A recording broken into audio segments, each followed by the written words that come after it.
dark days. They call it the big time. Got your name in lights. Now you're gonna shine. Got them in your sights.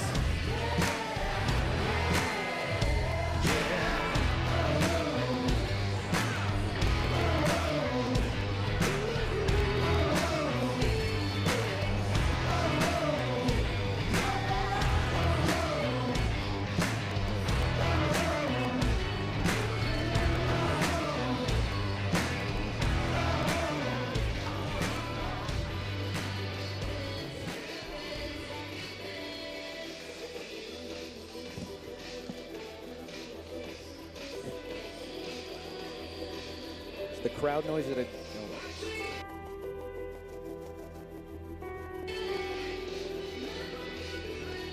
You wanna be great now. You're just trying to find a way out. I don't wanna tell you how to live, but I just don't want you to miss. And I don't mean to scare you. I want you to live and I dare you.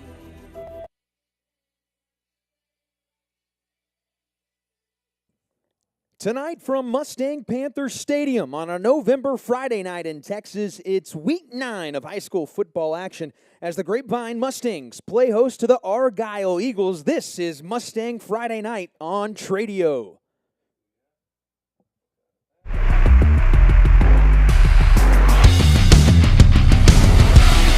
Slide, he's going to be stopped short. And it's into the end zone for the touchdown.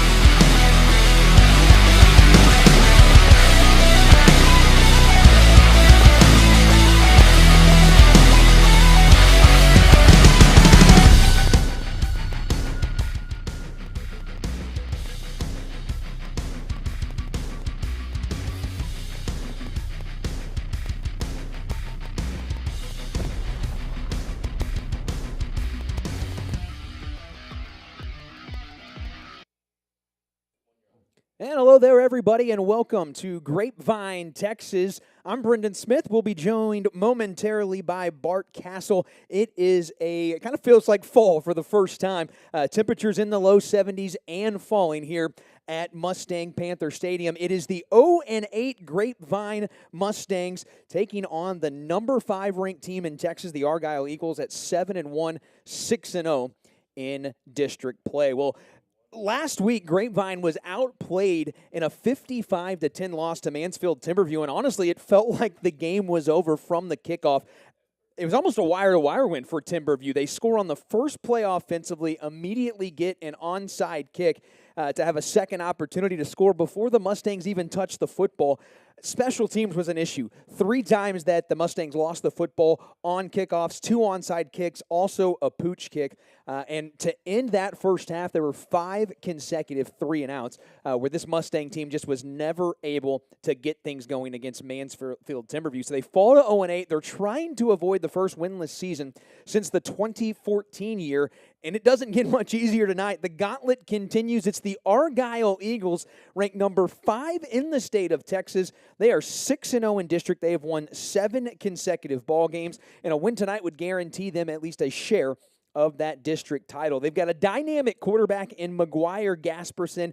He has over 1,800 total yards, 19 total touchdowns, and his 2 weapons, he loves to hand the football to Watson Bell. He's got 13 touchdowns, and then Will Krzyzak, he has got 7 touchdowns as his receiver. So District 3-5A, we talked about how Argyle right there at the top. They're sitting pretty at 6-0 along with Colleyville Heritage, who Grapevine will see next week to end the regular season. And then Mansfield Summit, who played last night, they're at 5-2. So those 3 teams sitting pretty going into the final couple weeks of the season. Mansfield Timberview and Arlington Seguin are fighting for that final playoff spot. Timberview has the Colony tonight, and that's their last game of the season. For Arlington Seguin, they're off tonight, and they've got Summit next week. So if you just kind of look at the schedule, look at the standings, you would think that Timberview has a slight edge for that final playoff spot. Well, it is Grapevine and Argyle tonight from Mustang Panther Stadium. And when we return, we will hear from Mustangs head coach Bob DeBess as he talked on the Bob DeBest Show on Monday night. That's coming up next. This is Mustang Friday Night on Tradio. One location, 4 amazing brands.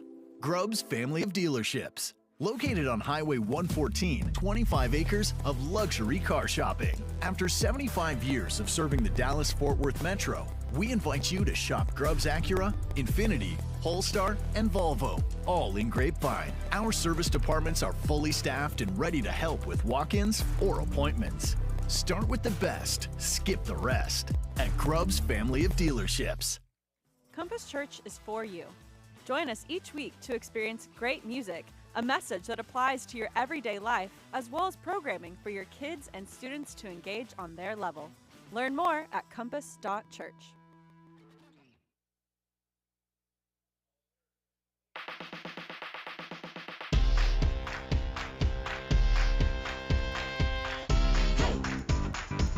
Can't get enough. No. Just can't get enough. Come on, let's go. Can't get enough.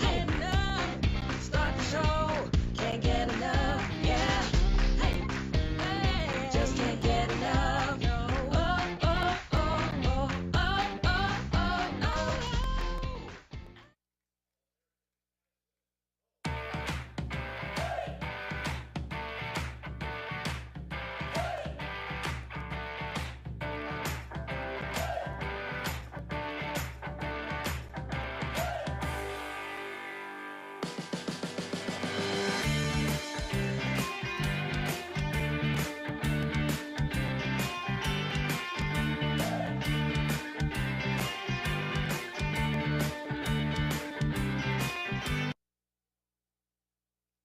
Fall is here and we're clearing out all 2024 floor models to make room for our new 2025 collections. It's out with the old and in with the new during Stacy's 2024 floor model sale. Shop casual dining sets perfect for everyday family meals or formal dining rooms guaranteed to level up your holiday celebrations. This is your chance to take home name brand furniture at unbeatable prices. Hurry in today. Once they're gone, they're gone. Shop the 2024 floor model sale going on now. And remember, you're shopping at Stacy's, You're shopping with family and you're not burning money.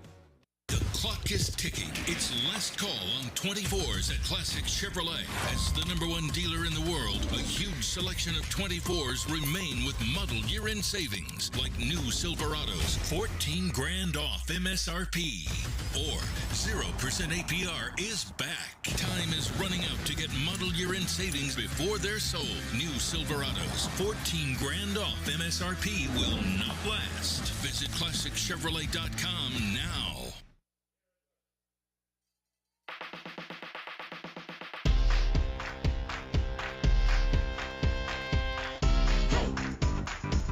Can't get enough. No. Just can't get enough. Come on, let's go. Can't get enough. Start the show. Can't get enough. Yeah. Just can't get enough. Oh.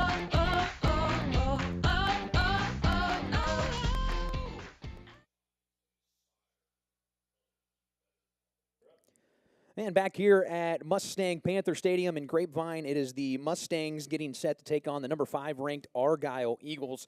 In the second to last game of the regular season for Grapevine, Argyle on their way to the postseason as they have really started and built a dynasty under Todd Rogers, who has been there since 2003. Let's take a look at some of the keys today, really the 3 keys that we think for the upset to happen here for the Mustangs over the Argyle Eagles. And we just talked about it, the special teams issues from last week. You got to stop beating yourself. So key number 1, don't beat yourself. The special teams last week, they turned the ball over 3 times on kickoffs. The 2 onside kicks, the pooch kick, and that just really put them behind the 8 ball from the beginning. That's something that Bob DeBest really hammered home to the team after that game on Friday.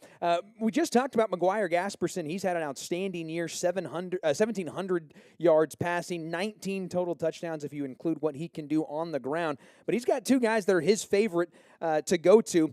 Take away those weapons of Watson Bell and Will Krzyzak and see if you can keep yourself in the ballgame. And I think just very finally, believe. And that's something that Coach DeBest preached over and over. It's not that they have to play these final 2 games. They get to play the final 2 games against maybe the 2 best teams in the district, starting with Argyle and then Colleyville Heritage. And one thing that Coach DeBest did say on Monday night, he says, until they tell me that the season's over, I'm going to keep believing that it's out there for us. So the belief is there. Can the Mustangs pull off maybe one of the biggest upsets across the state of Texas this season? We are still about 15 minutes away from kickoff. More coming up when we come back. This is Mustang Friday Night on Tradio. One location, 4 amazing brands. Grubb's family of dealerships. Located on Highway 114, 25 acres of luxury car shopping. After 75 years of serving the Dallas-Fort Worth Metro, we invite you to shop Grubb's Acura, Infiniti, Polestar, and Volvo, all in Grapevine. Our service departments are fully staffed and ready to help with walk-ins or appointments. Start with the best, skip the rest at Grubb's family of dealerships. Compass Church is for you. Join us each week to experience great music, a message that applies to your everyday life, as well as programming for your kids and students to engage on their level. Learn more at compass.church.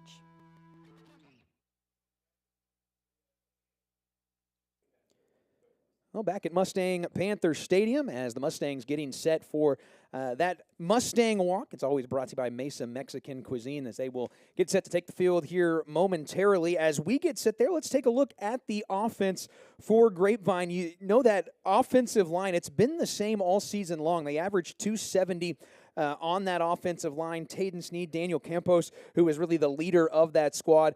He's not just the left tackle. He'll also flip over to the other side as well.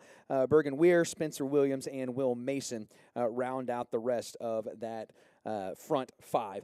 Taking a look at the receivers, Cale Thompson, DJ Wright, and Christian Frederick have started to come along. Luke Stewart has also started to make quite a bit of noise. Luke Stewart in his junior season, he's got 223 yards. He has made his presence felt over the last couple of weeks. And then, of course, in the backfield, Jalen Holmes, the quarterback. He'll be joined by Julian Contreras and Ian Hatton as the H-back. Rylan Goen as well will be in there as the H-back.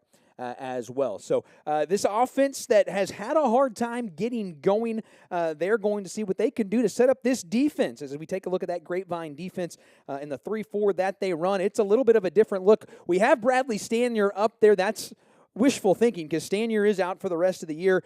Tatum Evans, Luke Gormley are going to have to step up and take on those end positions. Cedric Hicks, the sophomore, taking up that nose guard spot as well. As you go to the linebacker spots, it's going to be led by Cooper Towery. Tatum Evans is also going to have to swip up to that defensive end spot, but Michael Utorka, Thomas Powers have had to step up and play as well. And then in that secondary, Dallas Davis, Linnell Randolph, Carlos McKay, and Brady Boozer, the two-sport athlete. That is your secondary. So it's the Mustangs and the Eagles. We are just about 10 minutes or so away from kickoff. We'll have the Mustang Walk when we come back here at Mustang Friday Night on Tradio.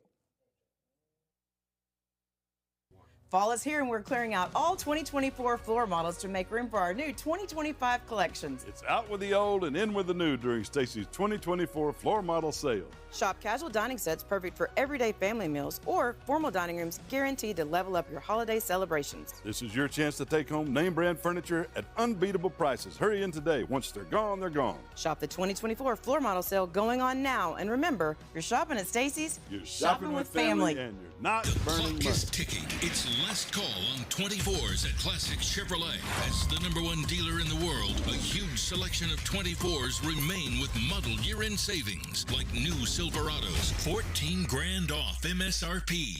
Or 0% APR is back. Time is running out to get model year-end savings before they're sold. New Silverados, 14 grand off MSRP will not last. Visit ClassicChevrolet.com now.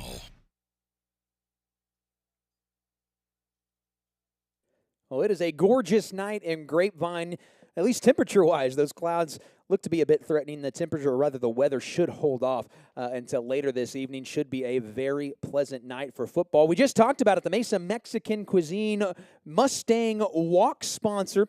As the Mustangs, as is their tradition, they will take the field, walk through the crowd, and then get ready to come out of the tunnel, what is technically their final home game of the regular season. They will be in this stadium next week, but they will be the visiting team as they will take on Colleyville Heritage. So 2 opportunities over the last 2 weeks for Grapevine to maybe not necessarily play spoiler, but to put a bad taste in the mouth of two teams that are going to the postseason. Mustangs starting to make their way towards the field. As they turn the corner, it's the Mesa Mexican cuisine Mustang walk. In the all blue, the Mustangs get set to take on Argyle.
Well, the Mustangs continue to take the field as Argyle has joined them on the far side of the field. The Eagles overall 7-1. They've won 7 straight. Their only loss this season to Frisco Lone Star to open up the year. Captains getting set to meet at midfield for our opening coin toss. The Mustangs at the near sideline.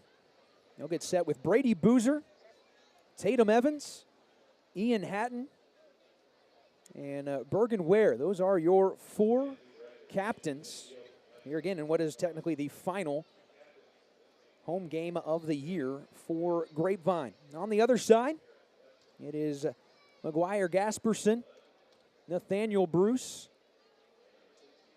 Weston Cheney, as well as Garrett Westrom, who are the 4 captains.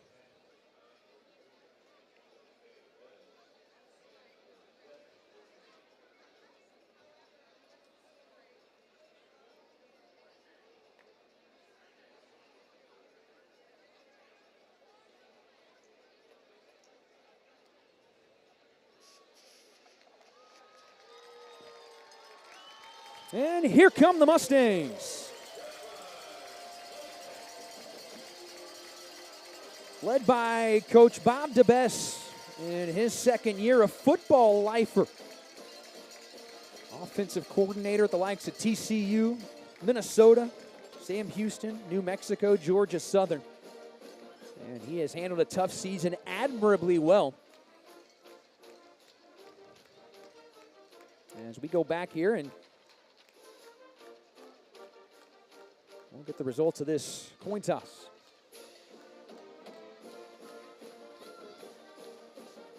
So the Mustangs will defer to the second half, which means Argyle will start with the football. So the Mustangs defense is going to go to work against a high-powered offense here for the Argyle Eagles. Eagles offense that averages over 400 yards per game. They put up nearly 40 points per game as well. We get set for the national anthem just before kickoff. And we'll step aside for the playing of our national anthem.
That is Mustang Friday night action. It's coming your way next. Grapevine and Argyle Mustang Friday night on Tradio. One location, 4 amazing brands. Grubb's family of dealerships. Located on Highway 114, 25 acres of luxury car shopping. After 75 years of serving the Dallas-Fort Worth Metro, we invite you to shop Grubb's Acura, Infiniti, Polestar, and Volvo, all in Grapevine. Our service departments are fully staffed and ready to help with walk-ins or appointments. Start with the best, skip the rest at Grubb's family of dealerships. Compass Church is for you.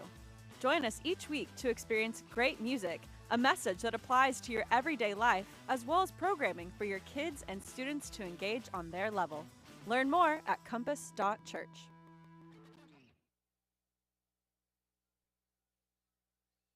It's Friday night in Grapevine, Texas at Mustang Panther Stadium on the first day of November.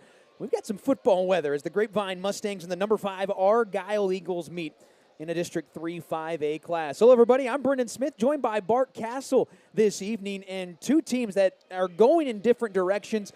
Grapevine at 0-8, Argyle at 8-1, a team that's on their way to the playoffs. The challenge for Grapevine, and really any team in this situation, Brendan, is to try to give a game effort in these two games. You mentioned a few minutes ago in the open that you get to play. You're going to be out here. It's going to be challenging. You might as well give it your best effort. You might as well create some things that you can build on for next year if you're one of the kids who are going to be staying. If you're not one of the kids who are going to be staying, there's no need to limp out of the program. And so that's one of the things that coaches are going to be trying to get kids to do is not to look at the number 5 and just say, hey, if we have a great ball game, even if we get beat, but we have a close game, they do a nice job there on that special teams play. Then they have an opportunity to close out the season with a better taste in their mouth than the one that they brought in tonight. Now the Argyle Eagles will start at the 24-yard line, their first possession. And it's an offense that is led by their quarterback in McGuire Gasperson.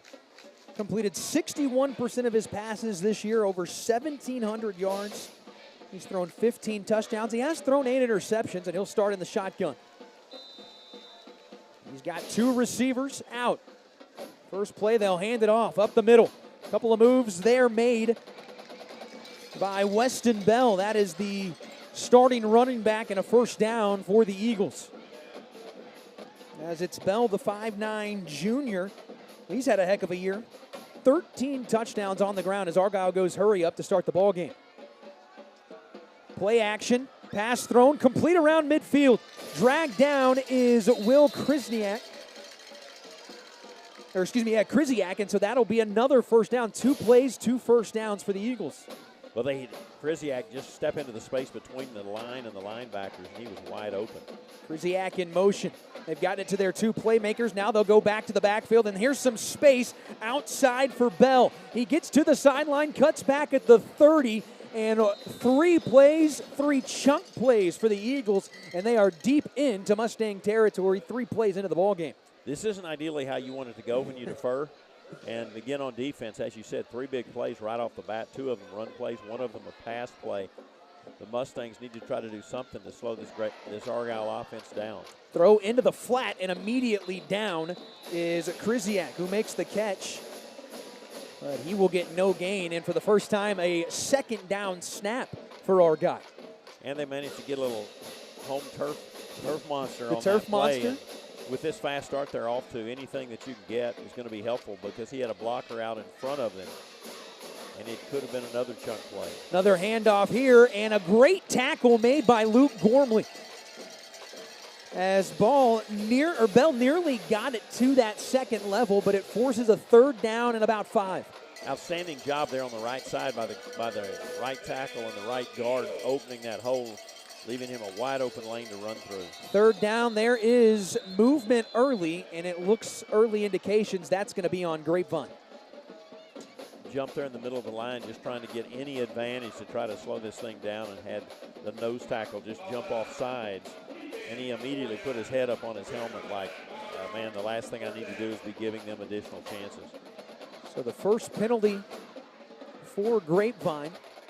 No, early in the year, the penalties had been an issue. They've cleaned that part of it up a little bit. But that one there gives the Eagles a free first down. So 1st and 10 from the 13. They hand it off to Bell, sweeping to his left. He gets past the initial gang of defenders, and he's dragged down at the 10-yard line. They ran the same play to the right a while ago. Excellent job by the tackle and the guard on the right side, and the left side gets to show off their chops on that play. A nice job by Grapevine to respond after he went through a big hole. It looked like he might get into the end zone initially. Well, this drive started at their own 24. 2nd down from the 10-yard line. Bell up the gut. He'll get a couple. And another 3rd down for Argyle. They didn't really have to snap the ball in their last 3rd down. And now they slow it down a little bit for the first time. And it is 3rd and about 4. Krzyzak in motion. There's the handoff and a cutback move. Bell is into the end zone for a touchdown. The defender was there, but Bell puts his right foot in the turf, sneaks into the end zone for his 14th touchdown of the season, and Argyle strikes on the opening possession. One of the things that's very apparent from that opening drive, Brendan, is they're immediately able to open a huge hole at the line of attack on several instances. Going to put a lot of pressure on the linebacking core to get into that hole where the defensive line has been blown out, and make certain that it's not as easy to run as it was on that possession. And they go for 2, and it is good. So out of the gates, it is an 8-0 start. The number 5 ranked Eagles have the 8-point advantage. We'll be back with the first opportunity for the Mustangs next. This is Mustang Friday Night on Tradio.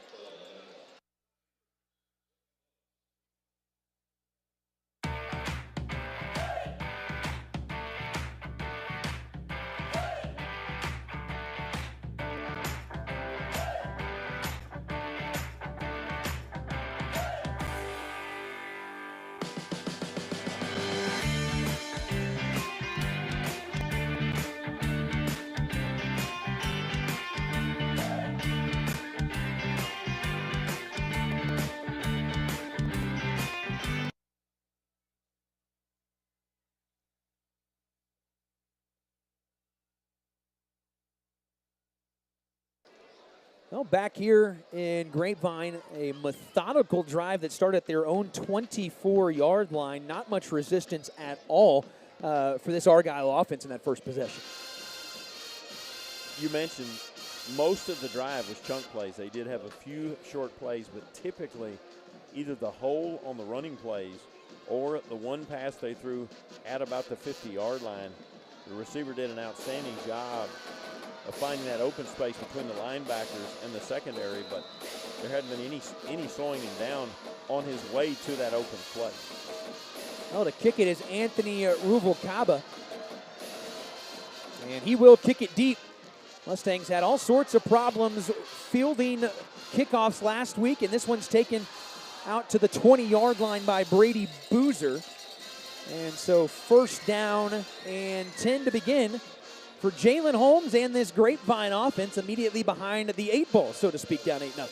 I think you always want to get first downs, but especially when your opponent has scored that quickly, the last thing you want to do is put your defense right back out on the field without any rest. So several first downs here, if not more, would be just what the doctor ordered. Well, it is an offense that at times has been in the doldrums this season. They're averaging right now at just under 14 points per game, and they just could not get the ball moving last week against Mansfield Timberview outside of their first drive. Talk about that in a little bit as Julian Contreras behind Jalen Holmes in the shotgun to start with 4 receivers. They'll hand it to Contreras around the left side. He'll pick up a hard-earned 2, maybe 3 yards. And so 2nd and 7 after the run by Julian Contreras, who had such a hot start to the year, but is at 880 yards coming in as he has a chance to get to 1,000 on the season. He does. He's the number 11 rusher in the area, and so there have been a few bright spots along the way. The effort in these next 2 ball games to try to build on those again for the players that will be coming back next year, and a strong finish for those that are not.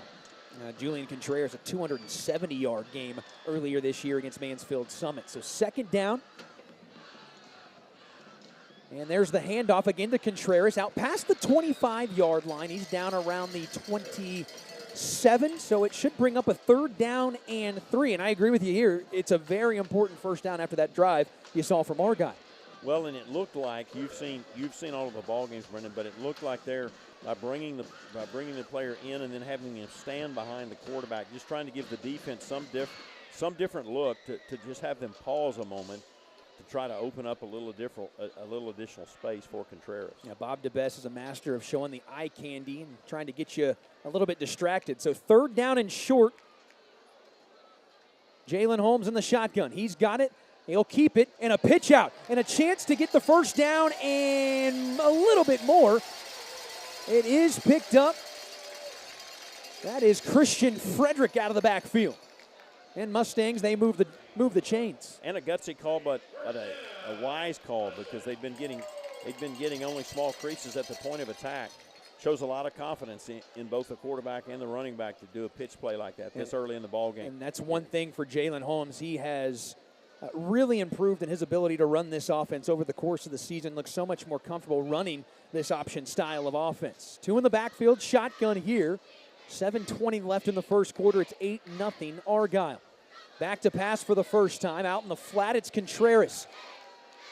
He will get close to the 35-yard line, probably down at the 34, so a short gain, a long developing play, but it gets him maybe 3. It didn't go as far as it looks because he threw the ball almost 60 yards, but it was a flat pass. And so, but again, he made a nice pass, and he threw it to Contreras so that he could catch it easily. A nice move by him to pick up several yards. You'd like for it to have gone further than it did for the length of time that the play took, but again, mixing it up to try to give them something other than just cover up the front with 7 or 8 people in the box. Snap here and a quick slant. Ball in and out of the hands there of Ian Hatton. He takes a pop. He's up quickly. He's a tough kid, and it's going to bring up 3rd and 7. Well, Xavier Sanchez, the safety on that side, he may be the free safety, but Sanchez read the play immediately, and it was going to be a race to the receiver between the ball and Sanchez. They got there at about the same time. It was going to be a tough catch. Yeah, Sanchez, a part of that secondary that is extremely talented for Argyle, as they only allow about 15 points per game. So here's one of those Bob DeBest type sets, 3 directly behind the quarterback. Holmes will hand it off, and right into the line is Julian Contreras. So lots of movement in the backfield. They end up handing it to Contreras, and after 1 first down, the Mustangs are going to have to punt. Well, an outstanding job there by John Hunt, the senior defensive lineman, who I think was the smallest player on the field, despite the fact that he was a defensive lineman. But he was on Contreras just about as quickly as he handed off the ball. Fortunate that they didn't have a fumble on the collision at the handoff. So Argyle showing that they're coming after this punt. It's Jalen Holmes who will punt it. And it's a high snap. He's going to be in a little bit of trouble. He gets it away, and it's a wobbly kick off the side of his foot. Jalen Holmes has had such a good year as a punter. He doesn't get a whole lot of help there. That's a 4-yard punt. And Argyle's going to take over at the 37-yard line. Well, the good news about the bad news, I mean, 4 yards I like as a how you punt put it, yeah. is not really something that you're going to spend a lot of time drilling on. However, an athletic play to just bring the ball in, it looked like at the snap that it was going to be well over his head, and that would have been an absolute disaster. He manages to pull it down and just get it off. And that alone, the fact that we're talking about 4 instead of minus 14 or a turnover yeah, exactly. is significant. Well, first down, Gasperson throws it out into the flat, and immediately there are 4 blue-shirted Mustangs to make the tackle. Great read there. I think that was Jaime Sanchez. Let me see the number there. Luke Hecht was there. Yeah, Dallas Davis, I think that was there as Might well. have been Lionel Randolph. Nevertheless, outstanding read on the play. Second Dropped down, for a loss. throw out here to Bell.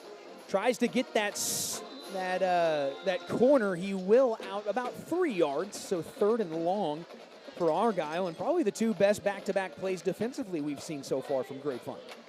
Bell showed his speed there. They really had the play diagnosed, and it looked like they might get him at the line of scrimmage, but he managed to get out of the corner, get around the corner, when it looked like they had the play for no gain. Opportunity to try to stop the Eagles here and get the ball back for the Mustangs after the short punt. They started at the 37-yard line after the 4-yard punt. They hand to Bell on 3rd down. He slips and falls, and there's that turf monster. He's living over there in that area around the 35-yard line, and it helps the Mustangs here. It's 4th down, and it looks like Argyle's going to go for it. Well, he has 2 tackles. We'll take that. I don't know if he's stable throughout the game, but when you are in a situation like this one where you're playing an opponent with this many weapons, whatever you can get, we'll take it. So 4th down for Argyle. Play action pass. Gasperson to pass. He's rolling to his right. Pointing deep, and there's a flag. The pass is caught.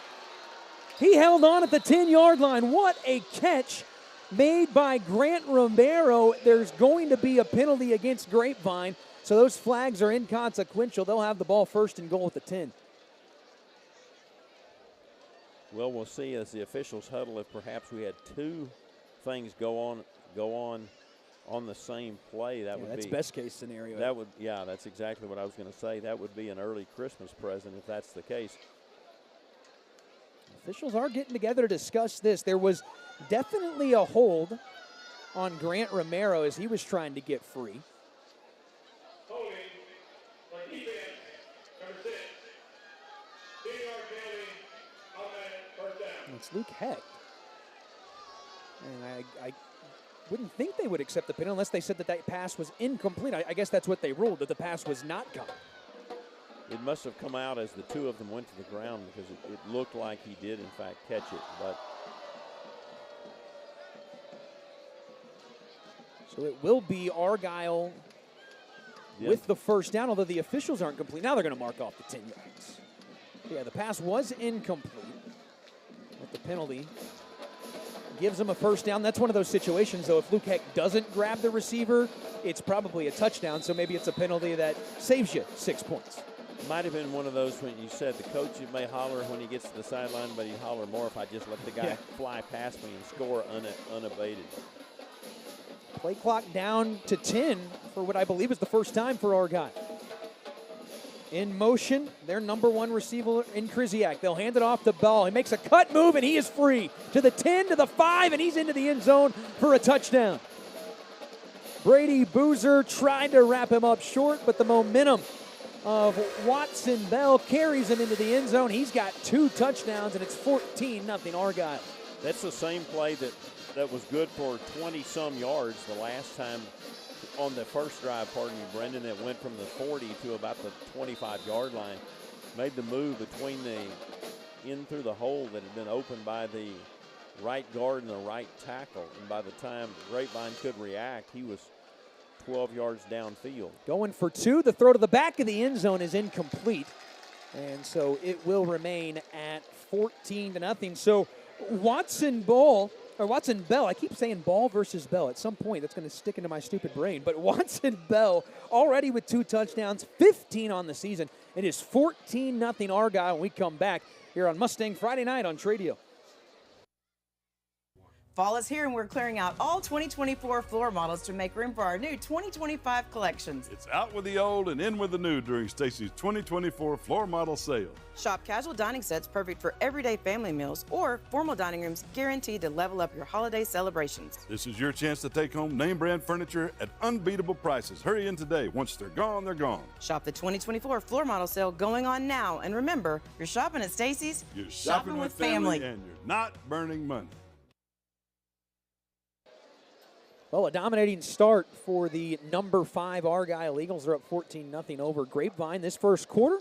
Brought to you by Stacy Furniture. Brendan Smith, Bart Castle with you here at Grapevine Mustang Stadium. And this has been really as advertised. This number 5 Argyle team has been incredibly impressive. It's great on nights when you can just throw the record out and say, hey, these are fierce rivals, or there's some other factor bringing some intangible into the ball game. But this one has started looking like the 330-point differential that's between the two of them. Grapevine really going to need probably a break, a turnover of some kind, a big play to ignite them, because if it goes as it is going, it could be a lengthy evening. Now, fair catch on the kickoff called for, as that is Luke Stewart who will call for that fair catch. And so it'll be first down and 10 from the 25-yard line for the Mustangs, who had to punt there last time, and it was just a 4-yard punt from Jalen Holmes. That was his 40th punt of the season, by the way, and for Holmes, he's averaging almost 35 yards a punt. You talked about his ability just to get to that snap. His longest punt is 48, but technically it was about a 60-yarder because he had to save a bad snap in the end zone before he got rid of it. So Holmes will now, in the more traditional way, will take the ball in the shotgun snap. 3 receivers to start on the second drive for the Mustangs. Holmes looking to pass. He has got a slew of Eagles running towards him, and he wisely gets rid of the football to live to fight another day on second down. And that's important. On a night like tonight where you've got a stout opponent, the last thing that you want to do is give them extra chances by trying to make a play that's not there. And the receivers were covered, and he was about to be covered, so wisely got outside the tackle box and just let it fly out of bounds. Holmes, on the season, he has only completed 61 passes this year, but really they haven't asked him to throw a lot. Really just to be the maestro of that running game. He's got a man in motion right now. It's Rylan Goen who's in the backfield. Mustangs love to put the receivers in the backfield. They'll hand it here to Contreras, and he is just bottled up. And teams have done a really good job of taking away Julian Contreras over the last month or so, and it's going to bring up 3rd and long. It's going to be imperative to try to figure out a way to get some kind of push. In that instance, there were Eagles on the ball carrier in the backfield, and they had just been able to move the line backwards. So that's where some of those unusual looking formations, if there's just a moment of doubt, sometimes that's going to make a huge difference in a game like tonight. Well, Argyle under Todd Rogers in his 22nd season. His defense will go to work. There's chop blocks across the line of scrimmage. A quick catch made by Stewart, but he is immediately dropped by Garrett Westrom as the cornerback makes the play, and it's a 3-and-out for the Mustangs.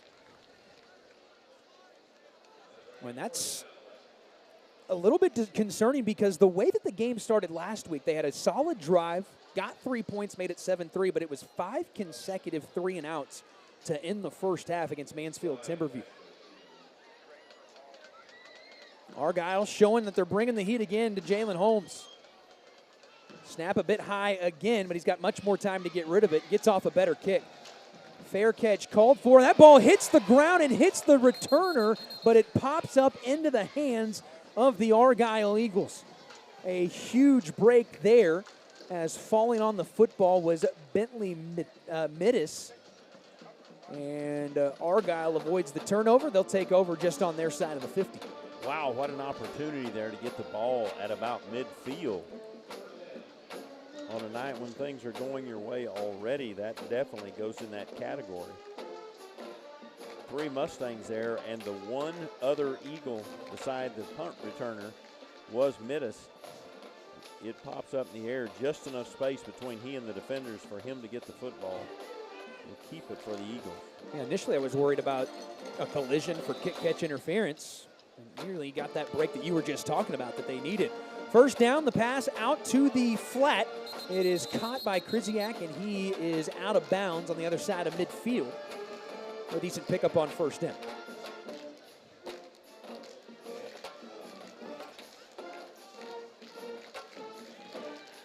Again, an Argyle offense averaging 40 points per game. They've won 8 consecutive ball games. They go to Krzyzak again out in the flat. That's their favorite play. And there's the third time he slips on the turf just short of the first down. So it's 3rd and short, but they're getting Krzyzak the football. And they're demonstrating that they've seen something on film, that flat pass, they feel like they can get it to the receiver. And on either side and with either receiver, that their receiver is overmatched against defenders. And we're going to the side of Dallas Davis, who's on that far side in the cornerback position. 3rd and short for the Eagles. The way they've been moving, this is clearly 4-down territory. Krzyzak in motion. They'll hand it off, and they will get the first down. Past the 40, up close to the 35-yard line. Watson Bell will move the chains. He's having a heck of a first quarter. They do pick up the first down. However, they did get to him much more quickly. The hole was not nearly as substantial. And tonight we're going to need to look for small gains, a little bit of progress here, a little bit of progress there to try to slow down this potent Eagles offense. No pressure, and wide open is Will Krzyzak, and he can waltz into the end zone as Argyle finds pay dirt for the 3rd time in the first quarter, and they're on top 20-0. Well, somebody either thought it was zone and they weren't in their zone, or they thought it was man and they thought someone else had Krzyzak, because he was absolutely out into the clear. Sometimes the most difficult thing for a quarterback in that situation, Brendan, is just complete the pass when the person is open like he is. Well, for Krzyzak, we talked about the guys that get the football. It's his 8th touchdown as the extra point is up and good. And so that is Anthony Ruvalcaba, who is a perfect 39 of 39 in point afters. 21-0 the score. We're still in the first quarter. Argyle on top of Grapevine here. Mustang Friday night on Tradio. The clock is ticking. It's last call on 24s at Classic Chevrolet. As the #1 dealer in the world, a huge selection of 24s remain with model year-end savings, like new Silverados, $14,000 off MSRP. Or 0% APR is back. Time is running out to get model year-end savings before they're sold. New Silverados, $14,000 off MSRP will not last. Visit ClassicChevrolet.com now.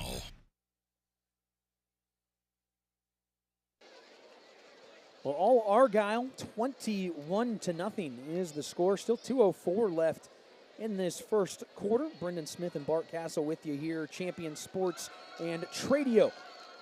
As we talked about needing that spark, special teams would be a good place to do it.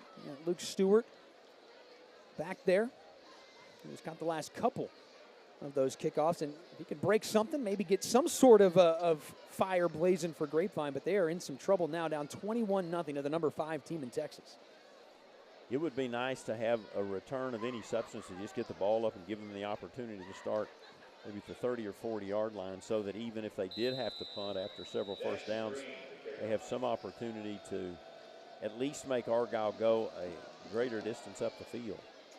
Luke Stewart is going to let this one bounce in the end zone, as that one through the end zone by Ruvalcaba, who has shown quite a leg tonight. And so Grapevine will start at the 25-yard line for the second consecutive drive. It's their third drive of the first quarter. They picked up a first down on their first, but then quickly 3 and out, and they need to get something going. Really, if anything else, just to give their defense a breather. And the thing that they did nicely on the first drive, you mentioned they had a strong one last week, is about 3.5 yards of play. Well, that gets you 10 down. That gets you 10 yards in the 3 plays. They've had greater difficulty getting that 3 yard on each of these last 3 drives. First down is crucial, and that first drive they were ahead of the sticks, not in the second. 2 backs, 2 receivers. The H-back is Hatton. A little bit of a counter motion, but they hand it to Contreras, and he might have gotten back to the line of scrimmage. They pulled Tayton Sneed, the guard from that side. And they did try to run in behind him, but he met 2 Eagle defenders. He did a nice job to try to fend them off at the point of attack and give Contreras a little space to run in, but he just hasn't had anything today. No space to run. Now they go in the shotgun. Can that offensive line give Holmes enough time if he does drop back to pass? 2nd and 10. Minute 20 left in the first quarter. He goes rolling to his right. Holmes is in some trouble. He is wrapped up and thrown down by Thomas Irwin. And it is 3rd and long as the Argyle defense gets home to the quarterback for the first time. And while the home faithful may not appreciate Holmes' choice, it's tempting to say, hey, he should have just thrown it, but he was on his back foot. And Sanchez had the receiver blanketed. And I think Holmes realized, Brendan, that if he tried to throw it out there in the flat to the receiver, that it was going to be much more likely that Sanchez was going to end up with it. And he might be looking at him running past him into the end zone.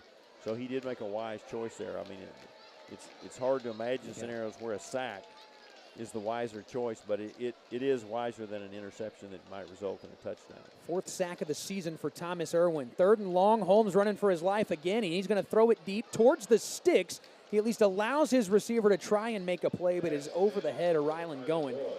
And so 4th down and long on a drive that loses 10 yards for the Mustangs, and it's their 2nd straight 3 and out. The challenge in this particular case of the sack is not just the difficulty that it creates on 3rd down, but the position that it puts Holmes in as the punter, because he's going to, depending on the snap, which has been a bit challenging on 2 of the punts, he's going to hit the ball at about the 4-yard line. Best snap that we've seen so far, and Holmes gets it away. His best kick. Fair catch at the 45-yard line. And that play is made by Jackson Green. So the 4th possession now for Argyle. All 3 thus far have led to touchdowns. They had the short touchdown run by Watson Bell, followed by about 25-yard run. And they had the big touchdown pass from Gasperson to Krisiak. And those are the 3 names that we talked about as advertised. They have been the ones that have been highlighted here in the first quarter. Well, Gasperson has been impressive. Their record would suggest that, but actually seen operate here in live action. He's been impressive thus far. Just in his junior season, talked about in that pregame, he had 19 total touchdowns. He's got now his 16th touchdown pass, so he's at 20 scores on the season. First down handoff, stumbling in the backfield, and that helps Grapevine Mustangs. Tatum Evans, the first in the backfield. Like there for a minute, there might be that turnover that we've been looking for to spark it. I couldn't tell whether he was stumbling or he was beginning to bobble the football and trying to maintain control of it. In either case, it allowed the defense the opportunity to step up and make a play. It was Logan Rexroth who got the football the first time that he has come in to take over for Watson Bell. That's the end of the first quarter. It has been all Argyle thus far, 21-0. As we are done with the first 12 minutes, this is Mustang Friday Night on Tradio.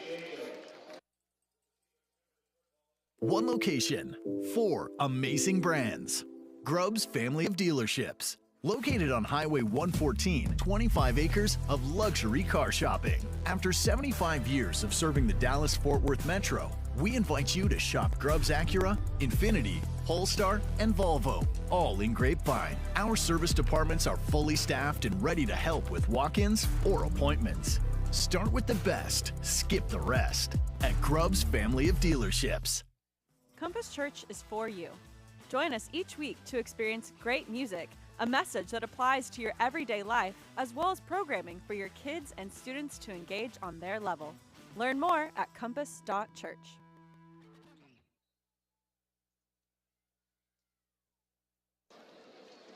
"21-0 our score as Argyle started at their own 45-yard line.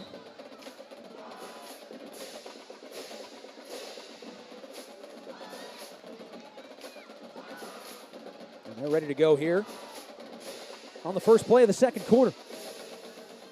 Grapevine in a big hole, 0-8. They're down 21-0. Gasperson's going to go deep. He's got a man, and it is dropped in a bucket for a touchdown.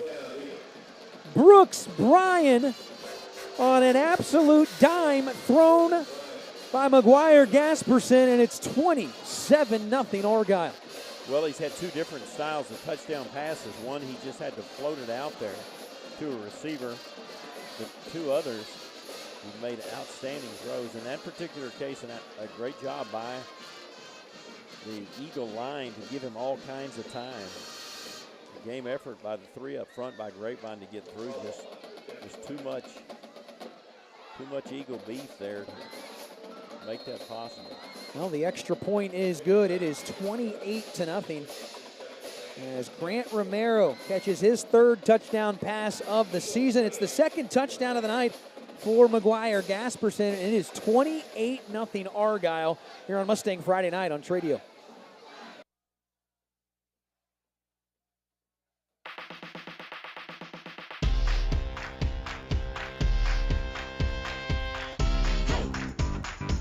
Can't get enough. No. Just can't get enough. Come on, let's go. Can't get enough. Start the show. Can't get enough. Yeah. Hey. Just can't get enough. Oh, oh, oh, oh, oh, oh, oh, oh.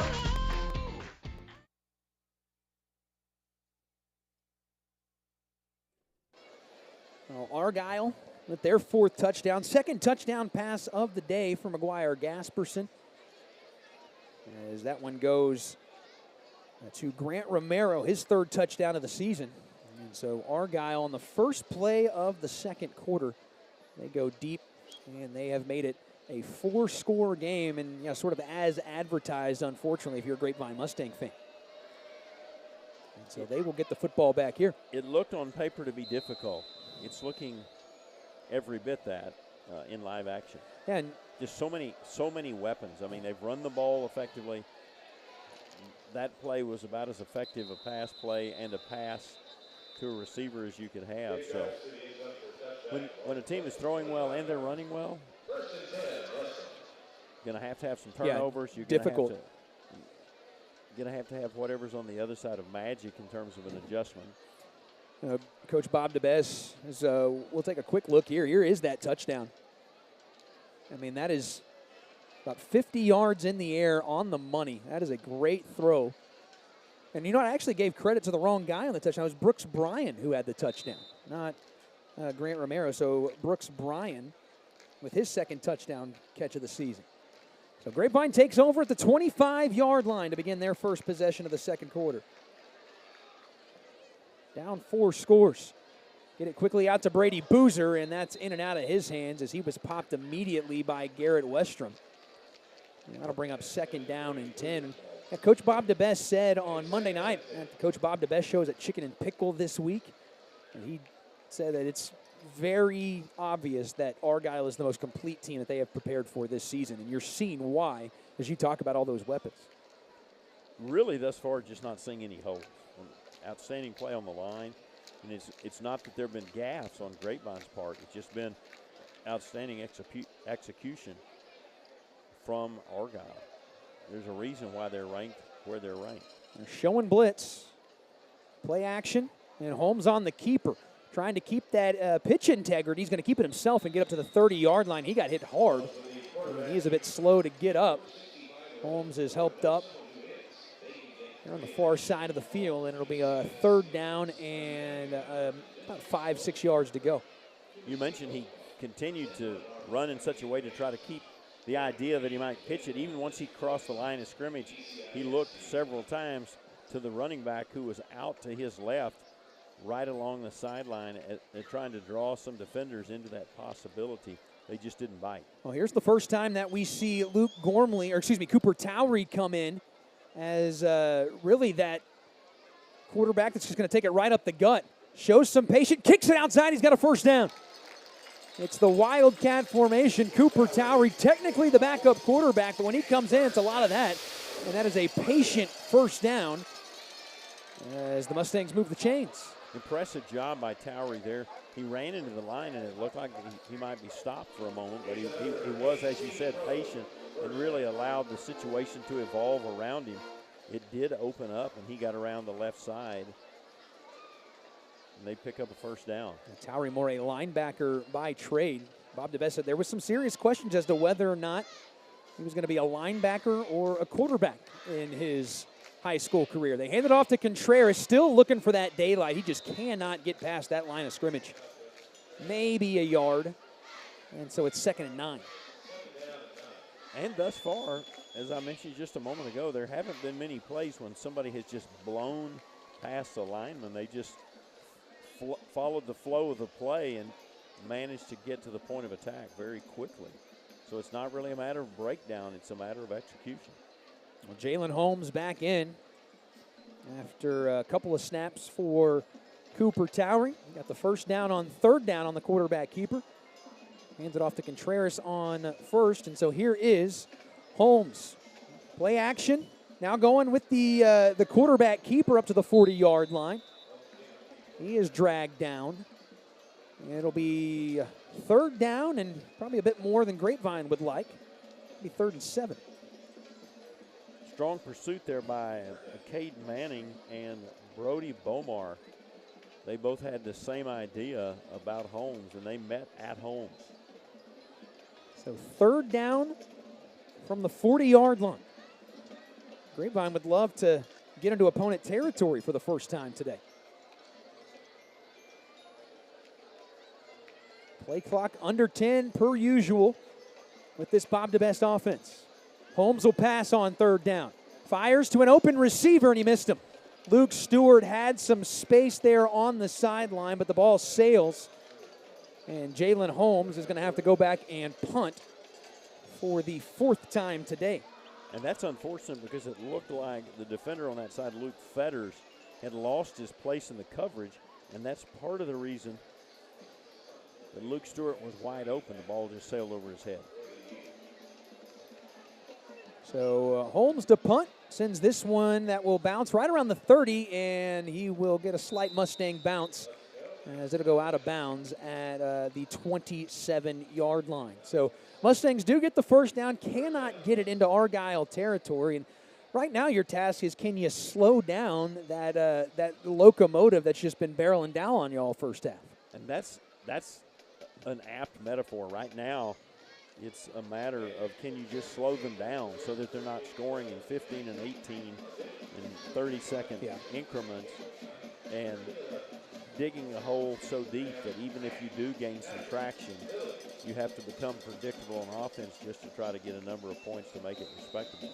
Well, Argyle 4 for 4 in terms of scoring on their possession so far tonight. Gasperson play action. They're going deep again. Good coverage, and the pass is nearly intercepted. Outstanding coverage there. Looked like Kason Curiel on the coverage.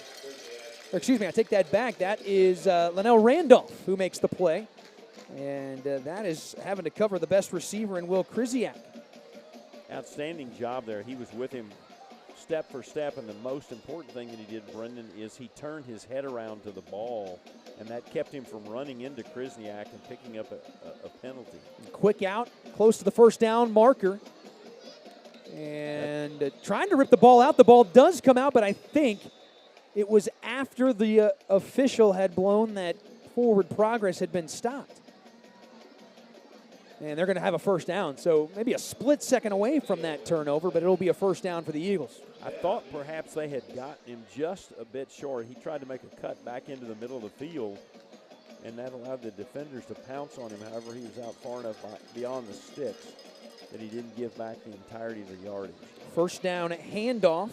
Logan Rexroth into that line of scrimmer, into that that offensive line. Not much there, so it's second down and nothing. Watson Bell, the go-to guy, the workhorse there in the backfield, but the last couple of possessions he's had a little bit of a breather. Rexroth, play action. Now the throw to the near side of the field. It is caught. And that play made by Jackson Green. And a handful of Mustangs there to make the tackle, including Carlos McKay. And they had the play sniffed out. They're using that flat pass to give the receiver room to operate, even when the coverage is good. 3rd and 1. Rexroth into Mustang territory. He's got a first down as he crosses the 50-yard line. And multiple times that Mustangs have gotten to 3rd down. They've gotten it to 4th down once, but the Eagles just continue to really move the ball at will. Rexroth showing he knew that an attempt to get a turnover in play, he ran the entire time with both hands around the ball like he was a 1960s-style fullback. Deep over the middle, and the pass is caught by Krzyzak. Randolph a split second late on the coverage, and a big chunk play. Gasperson to Krzyzak for a first down right around the 5-yard line. It looked like he was going to run off and leave him. Actually, a great job by Linnell Randolph making up some of the speed, but just enough out in front of him to keep him from catching, to keep him from being able to deflect the pass. Not much there for Rexroth on first down. It'll be 2nd and goal from the 7-yard line for the Eagles, trying to punch it in for the 5th time in as many drives. 2 touchdown passes from McGuire Gasperson, 2 rushing touchdowns from Watson Bell. There's the snap. Rexroth's got it right up the gut, and once again, that Grapevine defensive line is there for no gain. 3rd and goal. Looks like it's the point of attack. It was 48, but I don't see 48 on the roster. Probably was maybe Cedric Hicks filling up that gap. Maybe that is. Yeah, it was Hicks, number 45. He did a great job. He was double teamed, but he just persisted in making his way through the double team, and then he got some help. 3rd down. There is a fade route to the back of the end zone. It is incomplete on the coverage Aston player. And so it is 4th and goal, and you're at the 7-yard line. You're up 28-0. You're moving the ball for the most part whenever you want to, and so the Eagles say, why not? Let's go for it. Be a bit of a momentum stop, a shot in the arm. Mustangs are able to stop the Eagles on this play. Just really have not had anything positive to hang their hat on. A couple of first downs, and really that's it on this possession, a near interception, but that's also it. Play action. Gasperson being chased by Hecht. He gets away, the throw to the end zone, and a touchdown.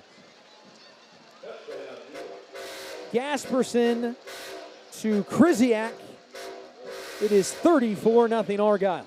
Coaches oftentimes talk about a quarterback not running when he could throw for a greater distance. And there was room open in front of McGuire Gasperson, possibly to get to the pylon. But as he extended the play with his legs, he looked into the end zone and thought to himself, well, I might be able to run in, but hey, I can throw it to that guy right there and we can score right now. So 3 touchdowns for Gasperson, 2 of them to Krzyzak. And the extra point is good, and it is all Argyle tonight. 35-0 with 5:56 remaining in the first half. This is Mustang Friday night on Tradio. Fall is here and we're clearing out all 2024 floor models to make room for our new 2025 collections. It's out with the old and in with the new during Stacy's 2024 floor model sale. Shop casual dining sets perfect for everyday family meals or formal dining rooms guaranteed to level up your holiday celebrations. This is your chance to take home name brand furniture at unbeatable prices. Hurry in today. Once they're gone, they're gone. Shop the 2024 floor model sale going on now. And remember, you're shopping at Stacy's. You're shopping with family and you're not burning money.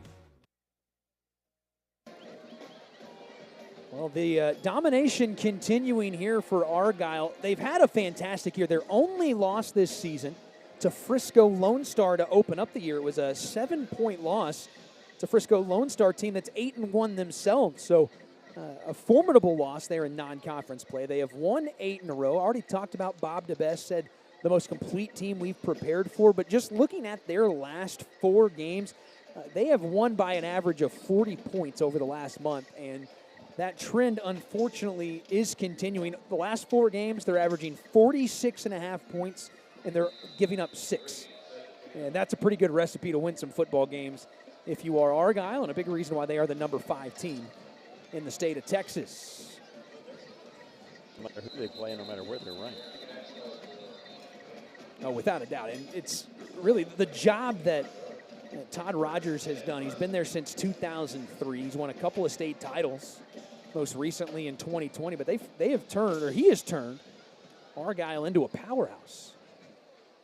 First time that these two are district, or at least in District 3, 5A with the reclassification. It's a gauntlet of a district, and for Argyle to run through it like they have, been pretty impressive. Well, first down from the 25-yard line with 5:56 left in the second quarter.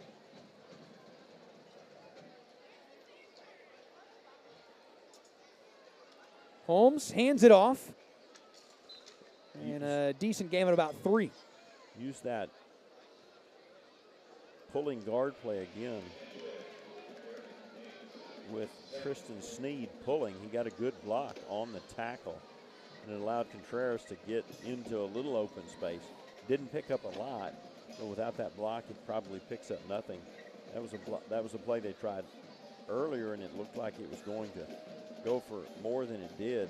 Really, really rapid reaction time by Argyle, even in those instances when there is some opening at the line of the scrimmage. 2nd and 8. It's Jaime Sanchez in the backfield. He gets the play-action pass, and rolling out, the pass is caught by Trevor Hatton. He makes a man miss. He gets up to the 40, flipping out of bounds at the 45-yard line. Well, Ian Hatton with the most positive offensive play of this first half for Grapevine. They'll move the chains. Well, Hatton really eyeballed the defender as if to say, you really think you're going to get me? And about that time, he put a move on the defender, and that picked up another 6 yards. Ian Hatton, he's not afraid to mix it up. He is a tough character. And he doesn't care if it's 35-0 or 35-35. He will have something to say. First down and 10 here. As close to midfield as Grapevine has been today. There is a trick play, a backward pass. Now they go deep to Luke Stewart, and the pass is intercepted. They tried the trickery with Ryland going, and the pass picked off by Landon Howell. And it will be Argyle football after the interception. Initially, the play looked like it had an opportunity to be successful. It did look like they caught Argyle a bit by surprise. However, the ball had a little bit too much air under it, Brendan, and that air under the, you can see it here on the replay, he was open momentarily, but when the ball floated, that allowed the defender to get his head turned around and see where the ball was coming, and that's what gave him the opportunity to pick the pass off.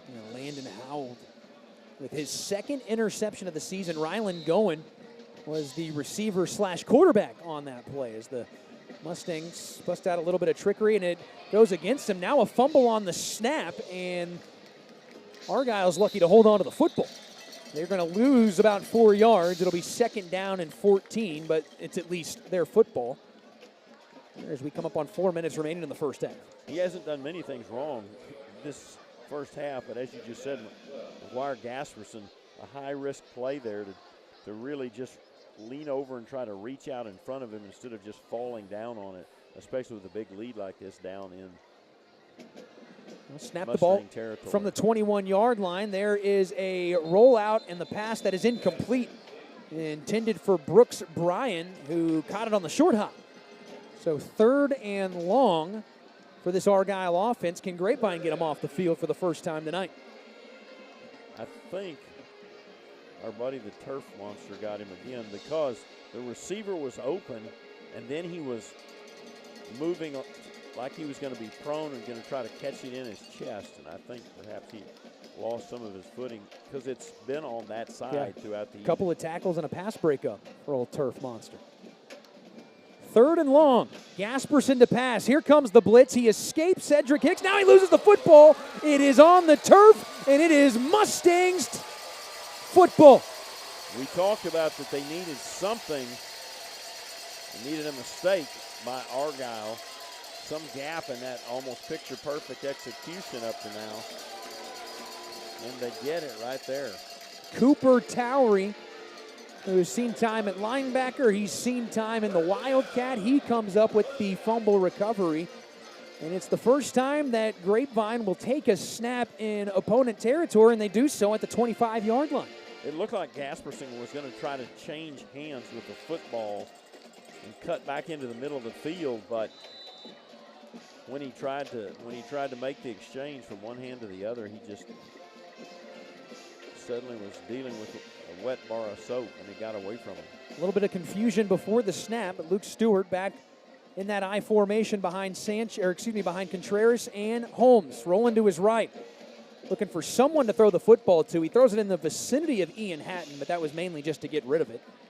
It is 2nd and 10 from the 24-yard line.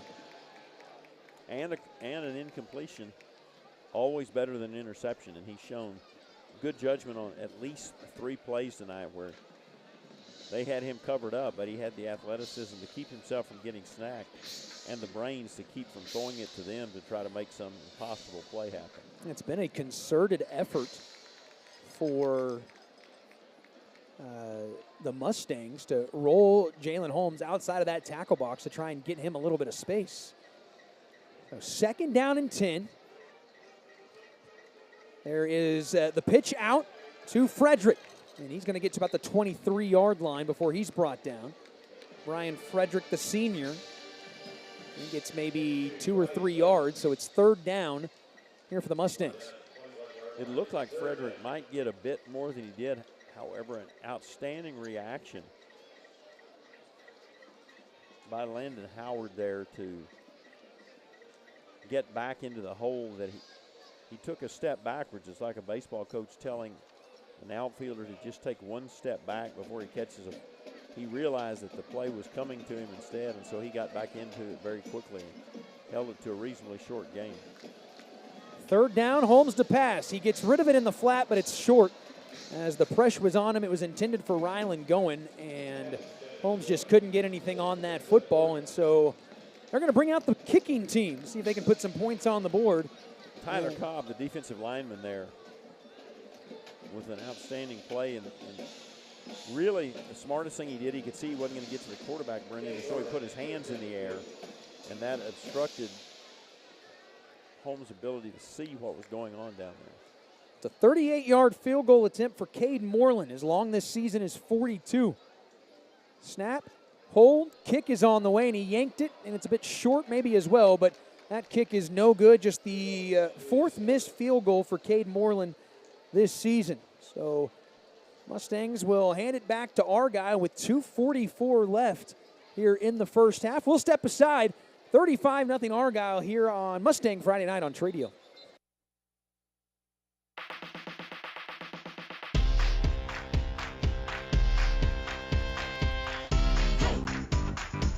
Can't get enough. No. Just can't get enough.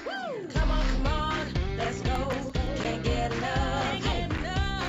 Start the show. Can't get enough. Yeah. Just can't get enough.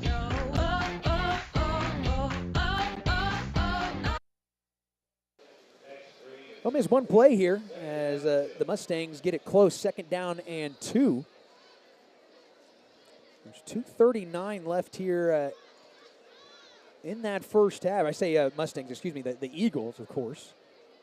Tried to roll to their right on that play and just didn't get it to the receiver he intended right there at the sideline. Well, then I completely misread that for some reason. So thanks for covering for me. There's a gain up the middle. It'll be 3rd down. I was looking down, didn't realize we were coming back from commercial. Great opportunity here for the Mustangs to try to get something before the first half is over if they can stop them here on this 3rd down play. 3rd and about 4. There's the handoff, and falling flat on his face there is Rex Road, and he's going to have just enough for the first down as those chains will move. Well, out in front of him on that play was Tyler Roberts. Roberts managed to pick off a linebacker, and that gave him the room he needed to pick up the first down. 1st down and 10. Gasperson rolls right. He's got a man open. It's caught on the far sideline, and brought down is Brooks Bryan as he will move the chains. And the Eagles are threatening to put up 40 points here in the first half. It looked like on that particular play, Cedric Hicks might get to him. Gasperson just did get the ball out before Hicks could get to him. Another pass deep. He has got his man, and he has got his 3rd touchdown connection to Will Krzyzak. As Argyle has put 41 points on the board here in the first half.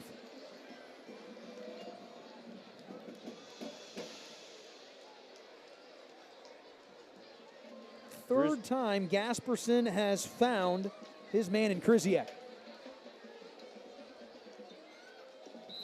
Krzyzak managed to get behind Ashton Player by just a step, but that's all. The way that Gasperson has been throwing the ball this first half, that's all you need is just that half step. Extra point is good, and 42-0 is our score. Still 1:29 to play here in the first half. This is Mustang Friday night on Tradio.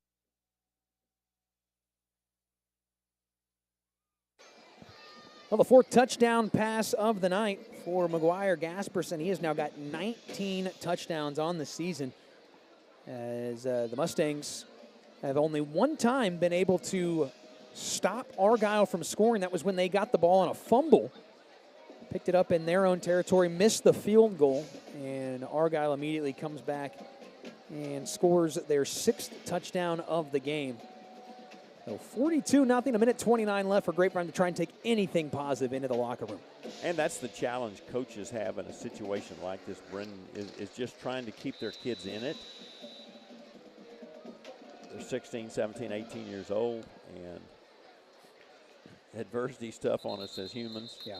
And in this particular case, when you've not been having success thus far, it's tempting to think, as a human, yeah, I've seen this movie. Oh, and Coach DeBess, that's really been his main point all season long. And I asked him this week, well, what are you focusing on? What's the main thing that you're doing over the last couple of weeks? He says, honestly, I just want to make sure my guys are okay. And he's thinking about this is tough on everybody. And there's some that are going to get to come back, but he said his heart goes out to those seniors who aren't maybe going to go on and play at the next level, and this is it. And so he wants to give them everything he's got. And he did say, until they tell us the season's over, I'm going to think it's out there for us every single night. He still doesn't think they've played their best football this season. So 1st down, they'll hand it to Contreras, who finds a little bit of room for the first time, and he's going to move the chains. 10-yard run for Julian Contreras with 1:20 left here in the first half. And a really impressive run. He ran literally between the left guard and the left tackle, and there really wasn't much there. He just took what was there shuffled his feet at the first part of the run and really just kind of see if anything was going to. And as the space just opened up a little at a time, he just kept walking through it, and he picked up 11 yards. So Contreras back in the backfield. Two backs next to Jalen Holmes. They will hand it off here. It's Sanchez, and he gets a little bit of a burst. About an 8-yard gain as he gets up to the 43-yard line. So 2nd and 2. A couple of nice plays back-to-back, but that clock is ticking right now with under 40 seconds to go. A nice job there on the left side of the offensive line, opening up some room for him to run.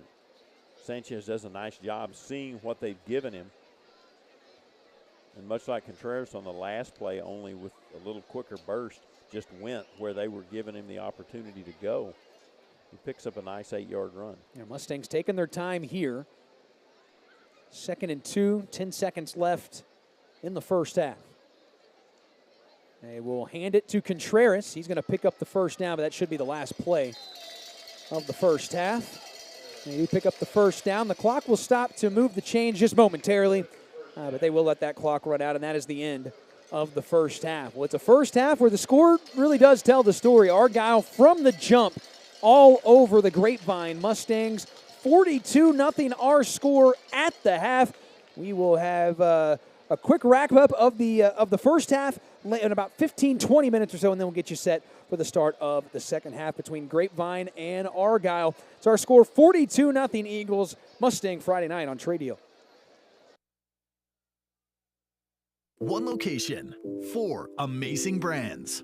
Grubb's family of dealerships. Located on Highway 114, 25 acres of luxury car shopping. After 75 years of serving the Dallas-Fort Worth Metro, we invite you to shop Grubb's Acura, Infiniti, Polestar, and Volvo, all in Grapevine. Our service departments are fully staffed and ready to help with walk-ins or appointments. Start with the best, skip the rest at Grubb's family of dealerships. Compass Church is for you. Join us each week to experience great music, a message that applies to your everyday life, as well as programming for your kids and students to engage on their level. Learn more at compass.church.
Call it the big time. Got your name in lights. Now you're gonna shine. Got 'em in your sights.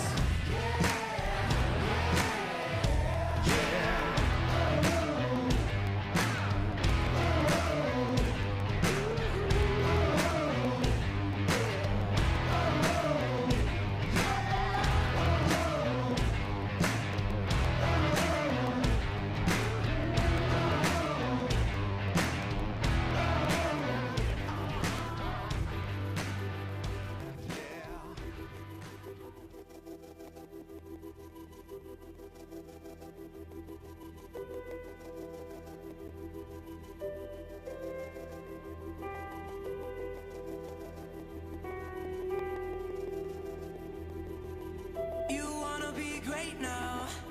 You're just trying to find a way out.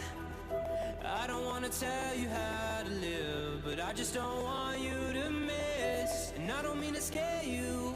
I want you to live, and I dare you to give this life all you have.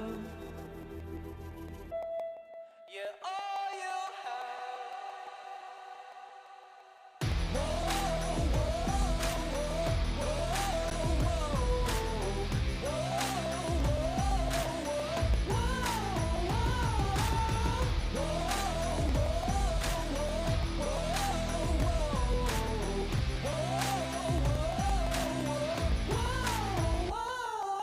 We are legendary. We are not ordinary. We are legendary. You will remember our names. We are legendary. Living extraordinary. We are legendary. You will remember our names.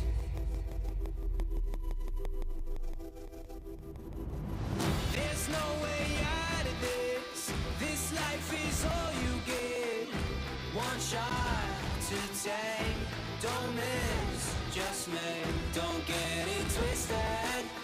We're on a mission to live life legendary. Yeah, we are legendary. We are legendary.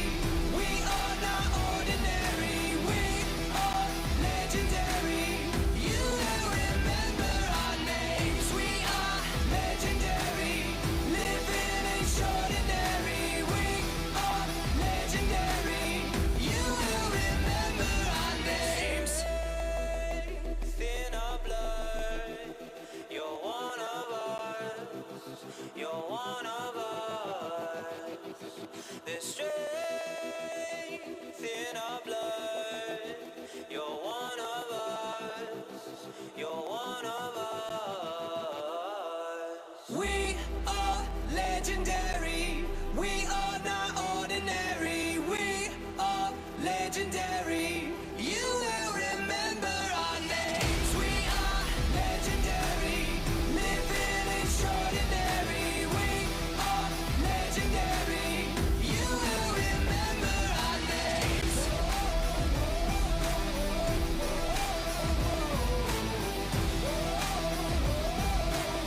You will remember our names.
One location, 4 amazing brands. Grubb's family of dealerships. Located on Highway 114, 25 acres of luxury car shopping. After 75 years of serving the Dallas-Fort Worth Metro, we invite you to shop Grubb's Acura, Infiniti, Polestar, and Volvo, all in Grapevine. Our service departments are fully staffed and ready to help with walk-ins or appointments. Start with the best, skip the rest at Grubb's family of dealerships. Compass Church is for you. Join us each week to experience great music, a message that applies to your everyday life, as well as programming for your kids and students to engage on their level. Learn more at compass.church.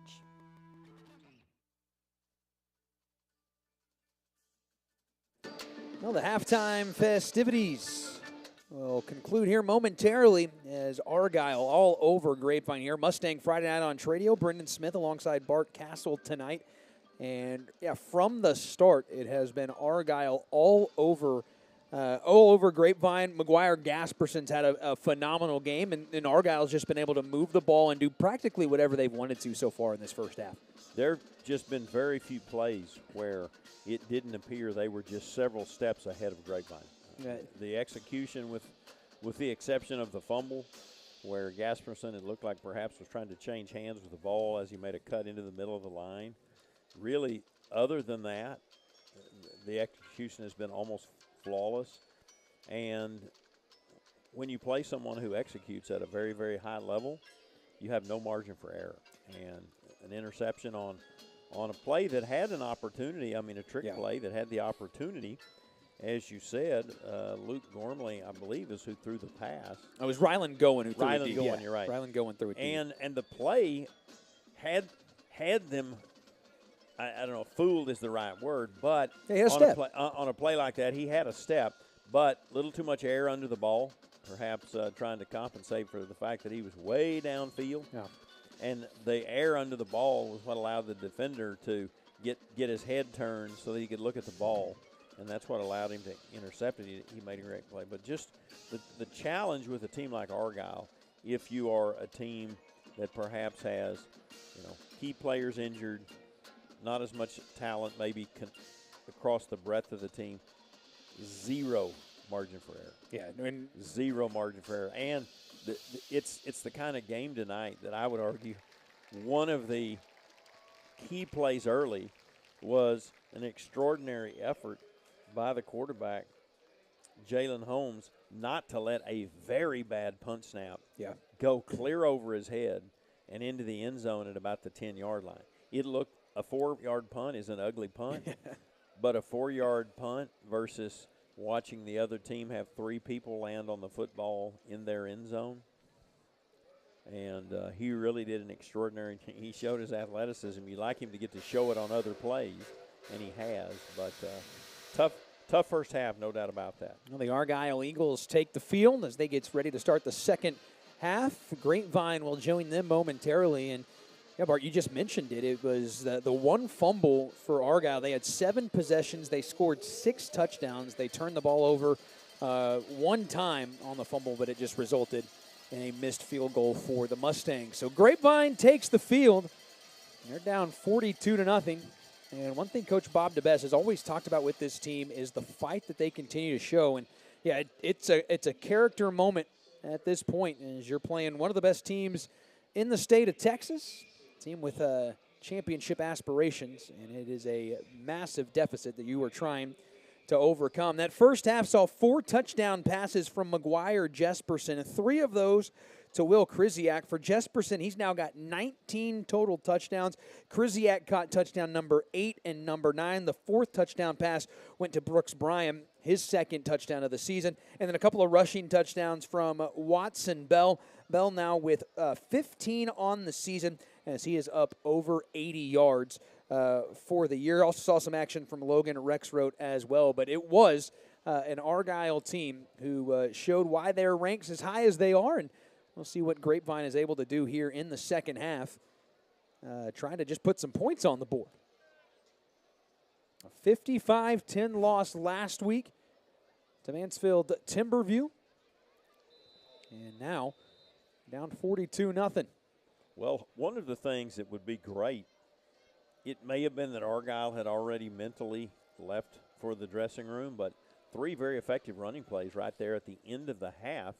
It'd be great if the Mustangs were able to come out and take a little of what they learned from those 3 plays and the 2 first downs those 3 plays picked up and carry it into and get a little traction. The ball game may or may not be winnable, but it would be nice to get back in it and have it be, have the other team have to work some for it. Yeah, in terms of consistency, those 3 plays there at the end of the half were back to back to back, the most consistent that you've seen. And yeah, maybe it's a difference of, hey, we're playing back because we don't want you to try to beat us deep, but nonetheless, that's how they went into the half. So here we go to start the second half from the 25-yard line for Grapevine as they deferred on that opening kickoff. Holmes on first down. He'll hand it to Contreras. Excuse me, that's not Contreras. It's Sanchez who starts with the football. And he is dragged down, and it'll be a 2nd down and 9. It looked like just for a moment a hole was open. However, it closed about as quickly as it opened. It was number 97, if I'm not mistaken. That's Hank Woodard, a senior defensive lineman that was part of keeping that from going any further than it did. Single back. Ian Hatton is the H-back. 3 receivers, 2 to the left side for Jalen Holmes in the shotgun. I guess really in the pistol. Takes the snap, goes play action. He'll roll to his left, looking for some help. He's got Frederick down the field. Instead, he goes to Hatton for the first down. Hatton will cross midfield. He's got a lot of room as he gets close to the 40-yard line. And there's the best offensive play of the day for Grapevine as they have got it into Eagles territory. Smart play there by Holmes. He did that where he really leaves himself the option. Am I going to run? Am I going to throw? And it looked like it pulled up a linebacker who thought, no, I think he's going to run it himself. And again, all you needed was one of those people to drop out of that pass coverage. Nice execution by Holmes there. My eyes were on Frederick sprinting down the field, but he made the wise choice going over the top, the easy catch there to Hatton. So here we go on first down. That one's a bit too far out in front of Ian Hatton. And a little bit of a dangerous play. The safety there for Argyle, that might be a linebacker. That's Dawson Orani streaking toward that play, and if you overthrow that ball too far, he catches it on the run, and you're looking at the back of his jersey. 2nd down and 10 here from the 42-yard line. First possession of the second half. Mustangs trying to get on the board for the first time. Their only scoring opportunity is a missed field goal, missed 38-yard field goal in that second quarter. 2nd and 10. 3 options in the backfield. They go play action and then toss to Frederick. He gets a block from Hatton. He is up to the 40. He gets popped at the 39-yard line is where he will be marked out of bounds. He got reverse stiff-armed, and I mean it stopped him in his tracks. Frederick off the field, and he's being talked to right now by Carlos McKay down there patting him on the back. As he takes a big pop. And that is something relatively, within the last month or so, you've seen more of those guys in the backfield. They're receivers going there to take some opportunities from the backfield. We've seen it from Stewart. We've seen it from Goen. And we see it there from Frederick as well. So here we go. 2 seconds to snap. They get it out. On 3rd down, Holmes moving around. He's got a little bit of a seam if he wants to run. Lots of room to his left. He's got to make one guy miss. He gets the block close to the first down marker. He reaches it out, but I don't know if he has enough. And they're going to mark him short. 4th and inside of a yard. Well, I thought Holmes had a chance to get that first down. I thought he was going to get right there to the marker and then maybe put a foot in the ground and come back to the middle of the field. But that was not the case. Well, they're going to bring in Cooper Towery here, so you got a pretty good idea of what's coming on 4th and 1. Contreras to the left of Tower. He's kept it once for a first down today. He'll do it again here. Around the left side, takes a hit, but he pushes forward for the first down. That is a tough run by Cooper Towery, who picks up his 2nd first down of the day. Well, and the difference there is he not only did not avoid the contact run, he actually ran as the play was closing around him. He put his shoulder down and just slammed into the pile, and that's the difference in surrendering the football or getting a first down. So nice, a tough run there by Cooper Towery. He made a great play there offensively. Again, known for his defensive prowess. But he picks up the first down. So 1st and 10, fresh set of downs for Jalen Holmes. Ian Hatton to that H-back spot. Back to pass. He's got Hatton. He makes the catch at the 20 to the 10-yard line, runs over a defender, and he's down at the 7-yard line. Ian Hatton, 1st and goal for Grapevine. Well, they've seen something perhaps at halftime or from upstairs, because that's twice in a row that Hatton has run that same play, and he's been wide open both times. Wide open. They get it inside the 10-yard line. 1st and goal. They mark it at the 7. There's a strong run after the catch. Ian Hatton is so physical with the football. He's in that same H-back spot. 2 backs behind Jalen Holmes. 1st and goal. They hand it off. It's Sanchez. And he will get back to the line of scrimmage. Nothing more. It is 2nd and goal. Strong push right there in the middle of the line, and by the time the play started to unfold, those 3 down linemen for Argyle were all over that play.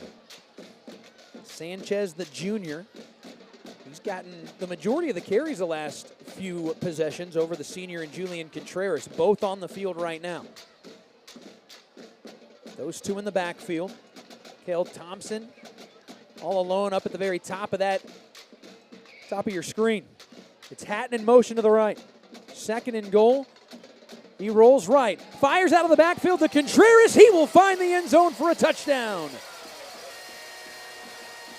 Julian Contreras from 4 yards out catches the pass from Jalen Holmes, and the Mustangs are on the board. You mentioned earlier, Brendan, that one of the reasons they roll the pocket is to give Holmes an opportunity to get away from the fierce rush. The other thing it allows him to do is use that deception about whether or not he's going to run or actually throw it. And in a situation like that, where a split seconds is the difference in a touchdown because you've got the compressed field, work to the Mustangs' advantage. An outstanding throw by Holmes right there into a small spot in the corner of the end zone. And Contreras manages to step just inside the pylon. Well, Contreras up over 100 yards receiving on the season. It is his 3rd touchdown of the year, his 1st receiving. Grapevine on the board. It's 42-7. This is Mustang Friday Night on Tradio.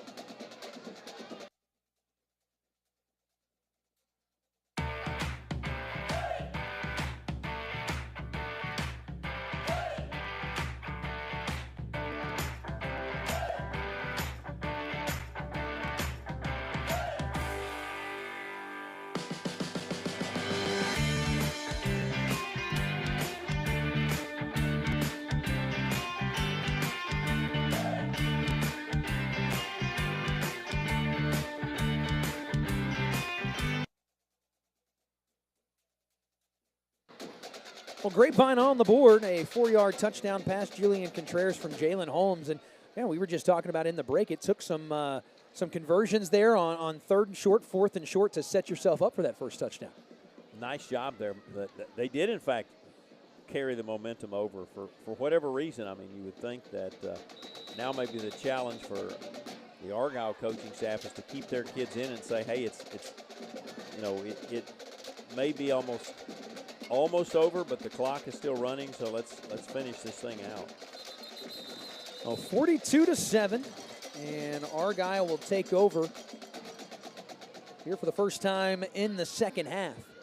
Now, it was an Argyle team, as we talked about there at halftime. They had 7 possessions offensively in the first half, 6 touchdowns.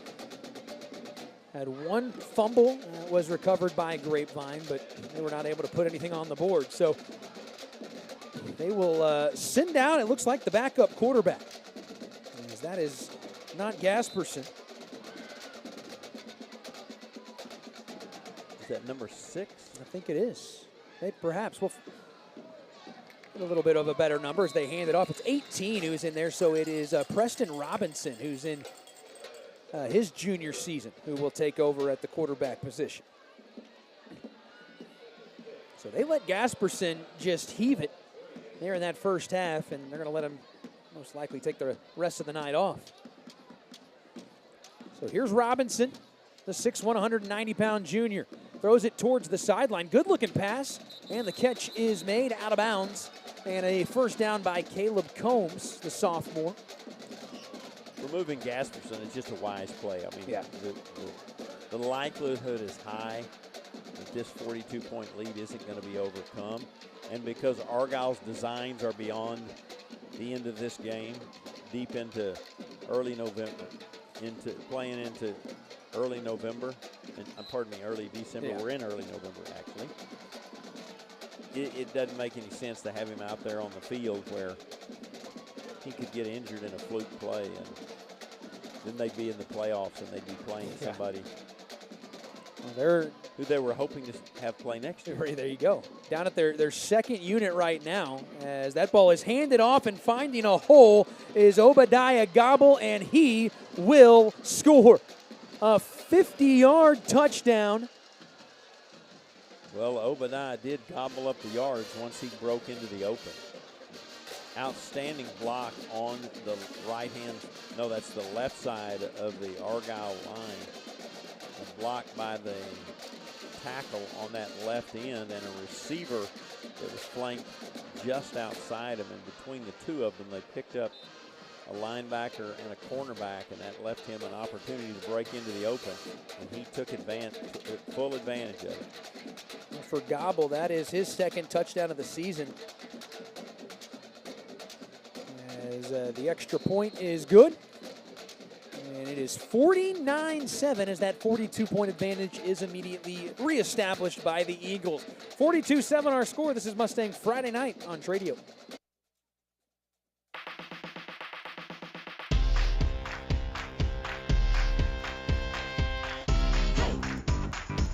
Can't get enough. No.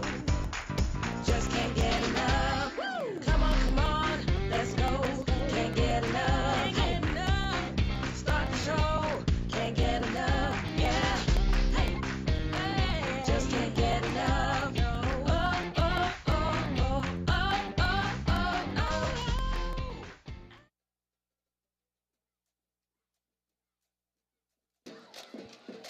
49-7 our score as Argyle on their way to picking up their 8th consecutive win to get to 8-1, continue their run of unbeaten play in this district.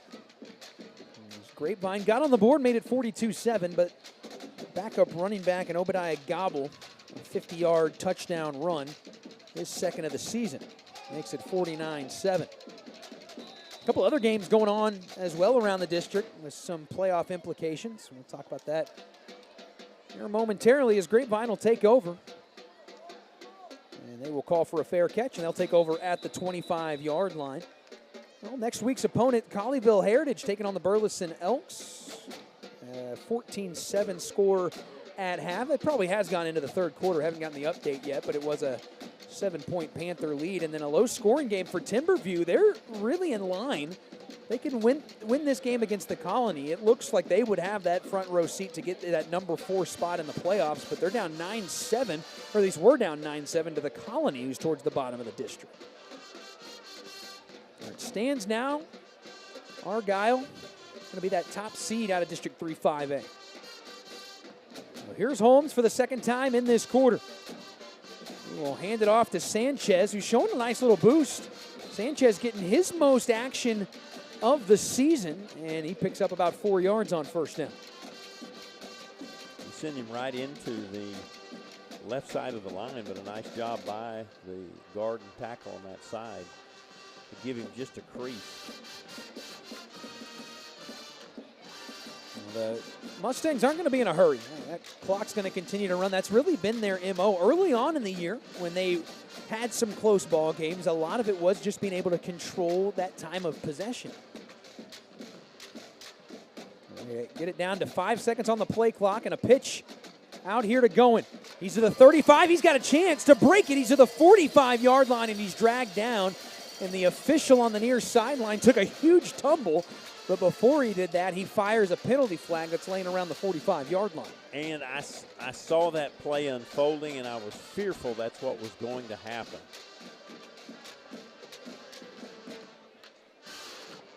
The offensive, I didn't see the number.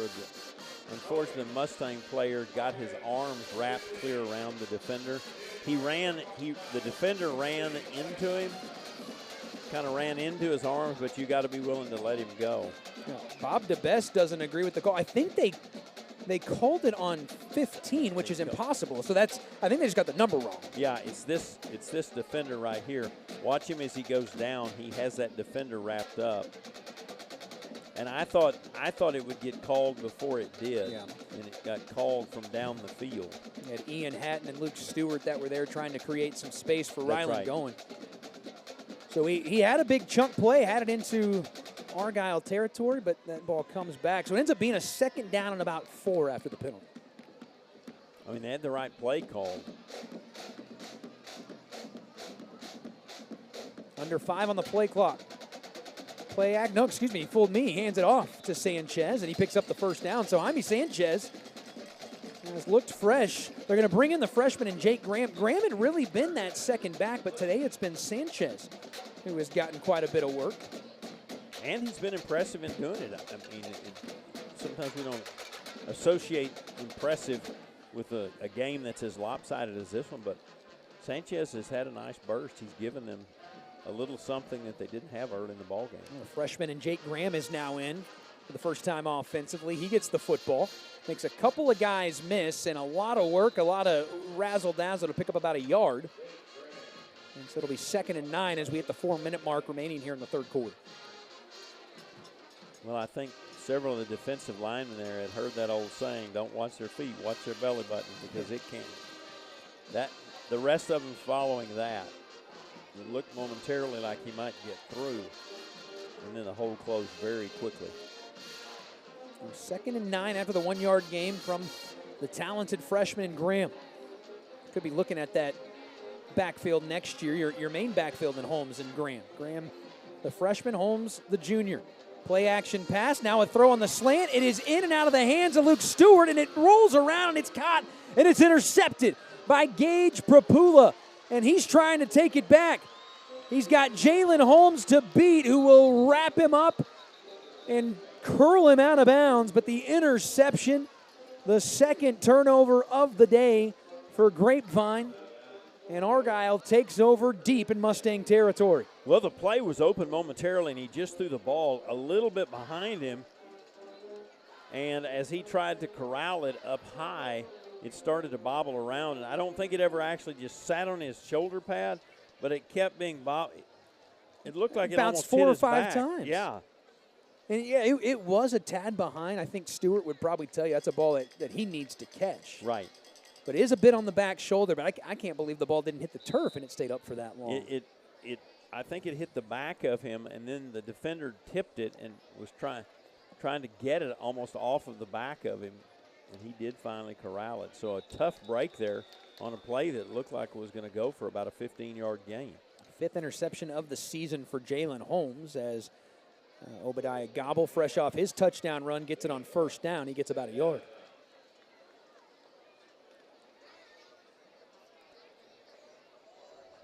A great starting field position here for Argyle. They really haven't needed it, though.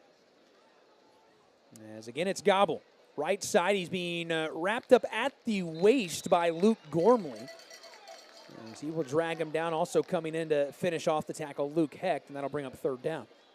Nice job by Gormley. It looked for a moment like there was a hole, and about as quickly as Gobble saw the hole, Gormley saw his waist and brought him down. Gormley, the junior, team's leading tackler, is rolling out to his left and firing towards the 10-yard line, and the pass is intercepted. It is picked off by Thomas Powers. Powers with a great job to just watch the quarterback's eyes. There was a receiver behind Thomas, and once he rolled, he never looked anyplace else. And I think Thomas just followed the quarterback's eyes and thought, here it comes, here it comes, here it comes. Oh, good, he's going to throw it to me. He is. Because there were 4 Grapevine Mustang defenders back there. And he threw it anyway. And that's usually what happens when you throw into 4-on-1 coverage. So Thomas Powers gets the interception. And it'll be Grapevine who takes over inside their own 10 at the 9-yard line. Holmes on first down, a pitch out and a spin move by Goen. And he'll gain just a couple of yards. That'll bring up 2nd down and 8. Well, they got me because I followed Julian Contreras. I'm like, he's in the open. Oh, he didn't have the ball. Well, again, that really is. We laugh about it. That's the staple of Bob DeBess's offense. And when it's going right, he's got the horses to run it. That eye candy, as you call it, can create a whole lot of confusion. They've got Cooper Towery back in, their Wildcat quarterback. He's picked up a couple of first downs with his legs today. He was actually the team's leading rusher last week. Here, he had a little bit of a hole, but he is knocked down. I believe that was Grayson Peskel who makes the tackle. And that looked like it had a chance to pick up about 10 or more yards. There was a hole in there, wasn't about that quickly. As you said, I mean, I think even he could see it. Apparently not easy for me to say. See where right there, at least initially you thought, he's got a chance to get close to the sticks. That's a heck of a play by And it was Peskel. really just an arm tackle, and I think partially it took him by surprise, and that's why it brought him down.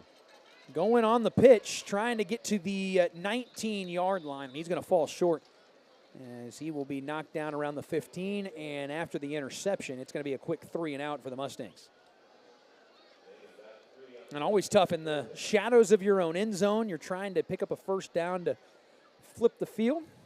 They cannot do that, and they've called Jalen Holmes' number a lot when it comes to the punting game today.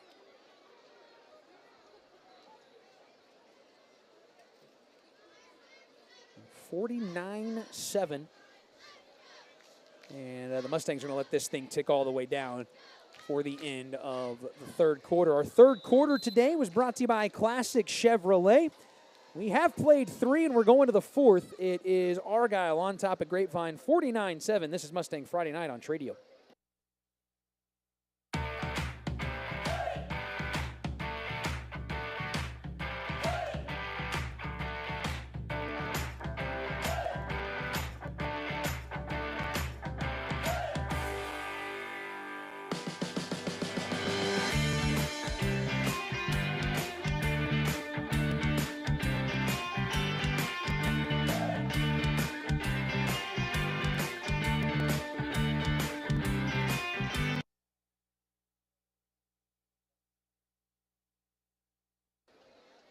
Well, 49-7 is the score. It is 4th down for Grapevine as the teams flip fields, and it will be a punt for Jalen Holmes. Take a look at the big offensive line. It's been the same starting unit all season long. There's Weir, there's Mason, Spencer Williams there as well, Daniel Campos and Tayden Sneed, the other two on that line. And there have been games this year where they have really dominated. They've set the tone. And unfortunately, there's been times where the defense has been good enough to win, but maybe at times the offense has. But it's been really difficult this year for Grapevine to put it all together. And here you kind of just feel like you ran into a buzzsaw. And Tayden Sneed actually started out on defense and did well. And the coach asked him to move over on the offense, give the offense a little help. We will see what transpires with his junior season. Punt there from Holmes, who's really having his roughest night of the season punting. He's been such a good weapon for Grapevine, but having a little bit of a hard time tonight as it once again will be solid field position for Argyle for their first possession of the 4th. There are a number of things that make tough nights even tougher, and a short field is high on that list. And Argyle's had the benefit of a short field on several occasions. The shortest being at the end of the punt that Holmes made a miraculous catch on. That gave Argyle the ball at about the 35-yard line. Early in the game when they were still hungry and licking their chops, and it turned into a touchdown very quickly. Preston Robinson, the quarterback, he'll hand it off. And up the gut there is Gobble for just a few yards. It'd be nice if they made every skill player wear neon orange cleats like that. It'd be hard to miss him. You get neon yellow, you get pink, and you get orange, and that way we'll always know who's catching it. It's a spotter's dream, right? Second down and about 7. Here's the handoff again as Argyle wants to continue this clock moving. Oh, and a great second effort there. All the way inside the 20-yard line. The backup running back in Obadiah Gobble has been impressive in his action in the second half. Sorry about that. I talked over you. It was crazy. It looked like they had him. Multiple times it looked like they had him. Now there's a man down. And he's not very big, but very, very quick feet and very, very I guess the term we've used for decades, I'm sure somebody will come up with a different one, but very, very shifty feet. I mean, it looks like he's one place and very quickly he's another. And he made multiple guys miss. Oh, I think it's him. I think he may have landed oddly on his knee. I had a hard time seeing a number from where we're sitting. But one thing you cannot miss. You cannot miss the shoes. There you go. Yeah, it was him, and thankfully he's getting up and walking, really jogging to the side. When we saw the replay, as he was being pulled down, he was pulled down hard. Not purposely, it's just the way the tackle. And the first thing that struck the field was his knee. Yeah. And I believe that's why he ended up down. And it looked like he tried to go to the huddle, but the coach was like, no, let's go to the sideline. As he's trying to stretch that thing out. And, hey, you get your opportunity behind a guy in Watson Bell who's got 15 touchdowns. You don't want to come out of the game. You want to get your chances. You got Bell the junior, Gobbles the junior as well. So think about 1-2 punch that can be back next year for our guy. The clock ticking here, under 11 minutes left in this one. It's been all Eagles from the start.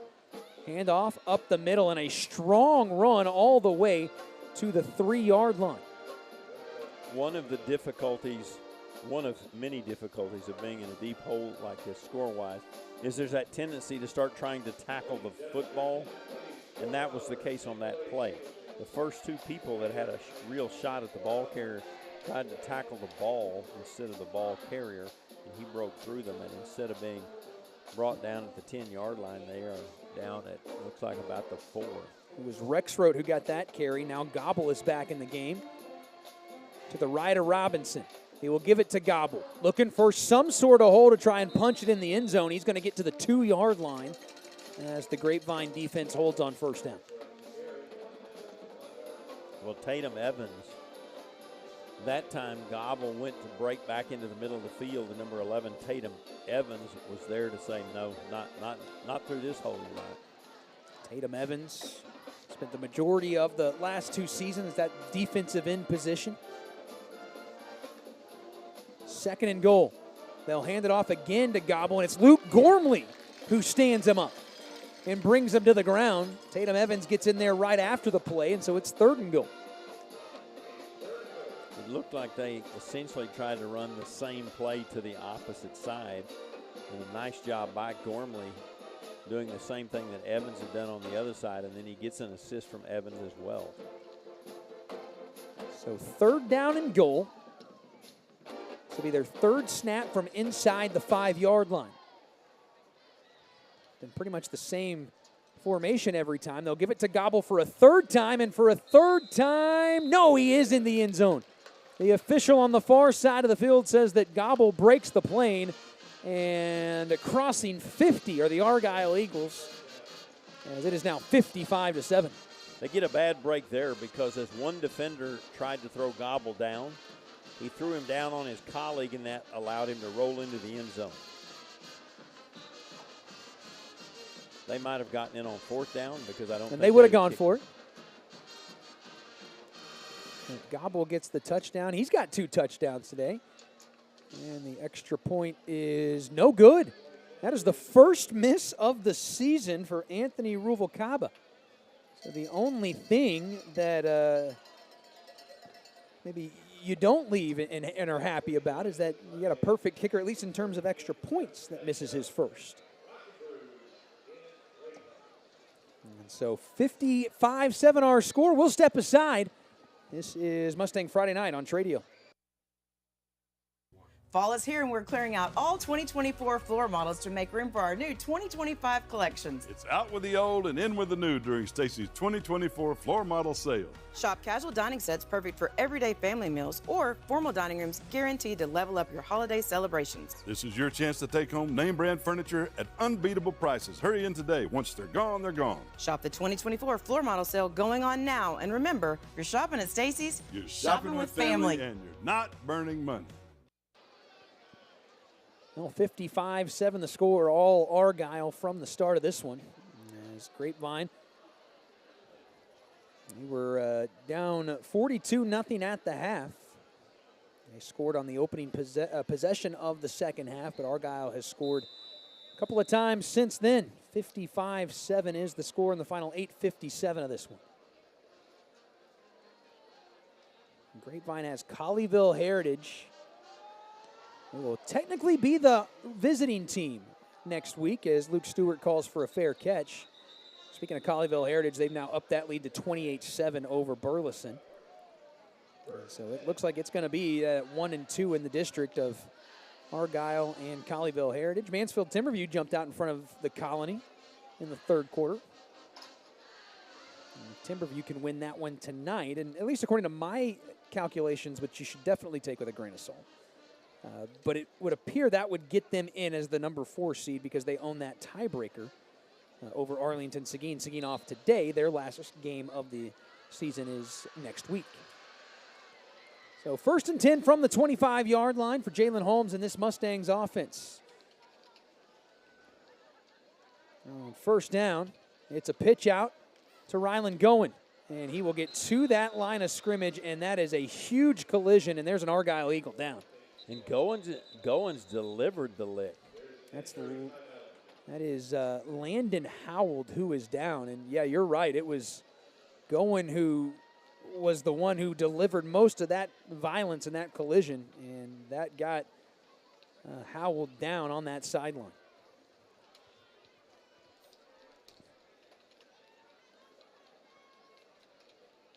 A couple of trainers over there taking a look at him.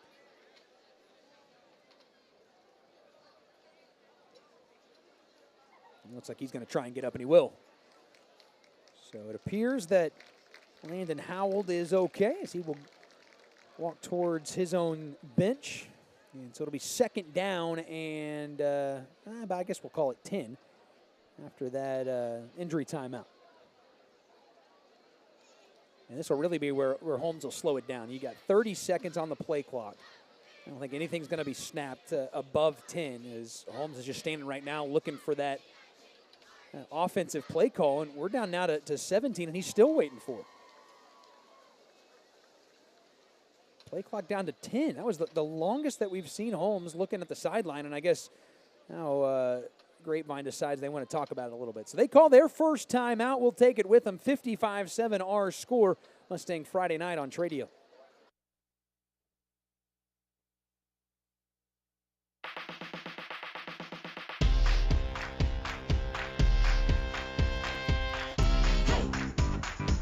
Can't get enough. No.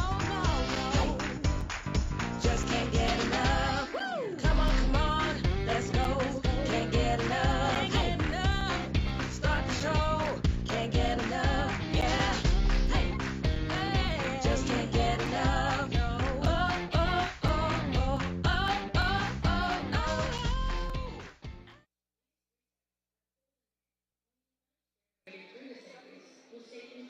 55-7 our score, 8-10 remaining in this one. Grapevine calls a timeout on offense.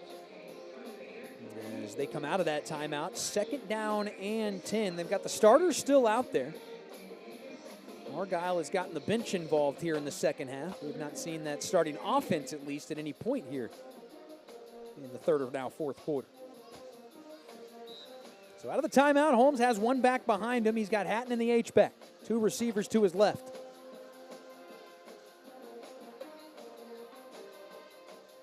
Play action, rolls to his right, got some space, and that's been their favorite play. Ian Hatton makes a man miss at the 35, and he's got a chance to get close to midfield. He is knocked out of bounds by Sager Zamzow, and a solid gain to Ian Hatton, who has been the favorite target of Jalen Holmes tonight. They've thrown that pass 4 times, and they've completed it each time.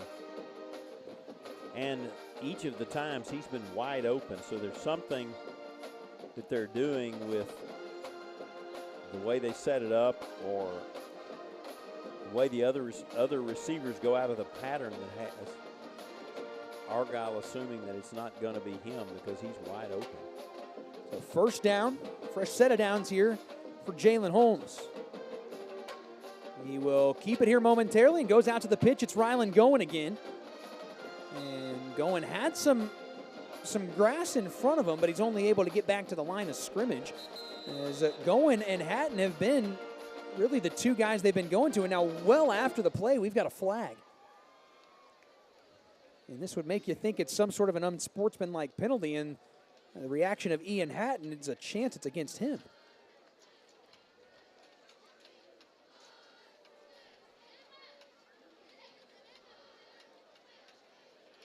I think there was some yakking as the play was unfolding. Dead ball, unsportsmanlike conduct on offense, number 4. Pulling a man off the pop. 15 yards.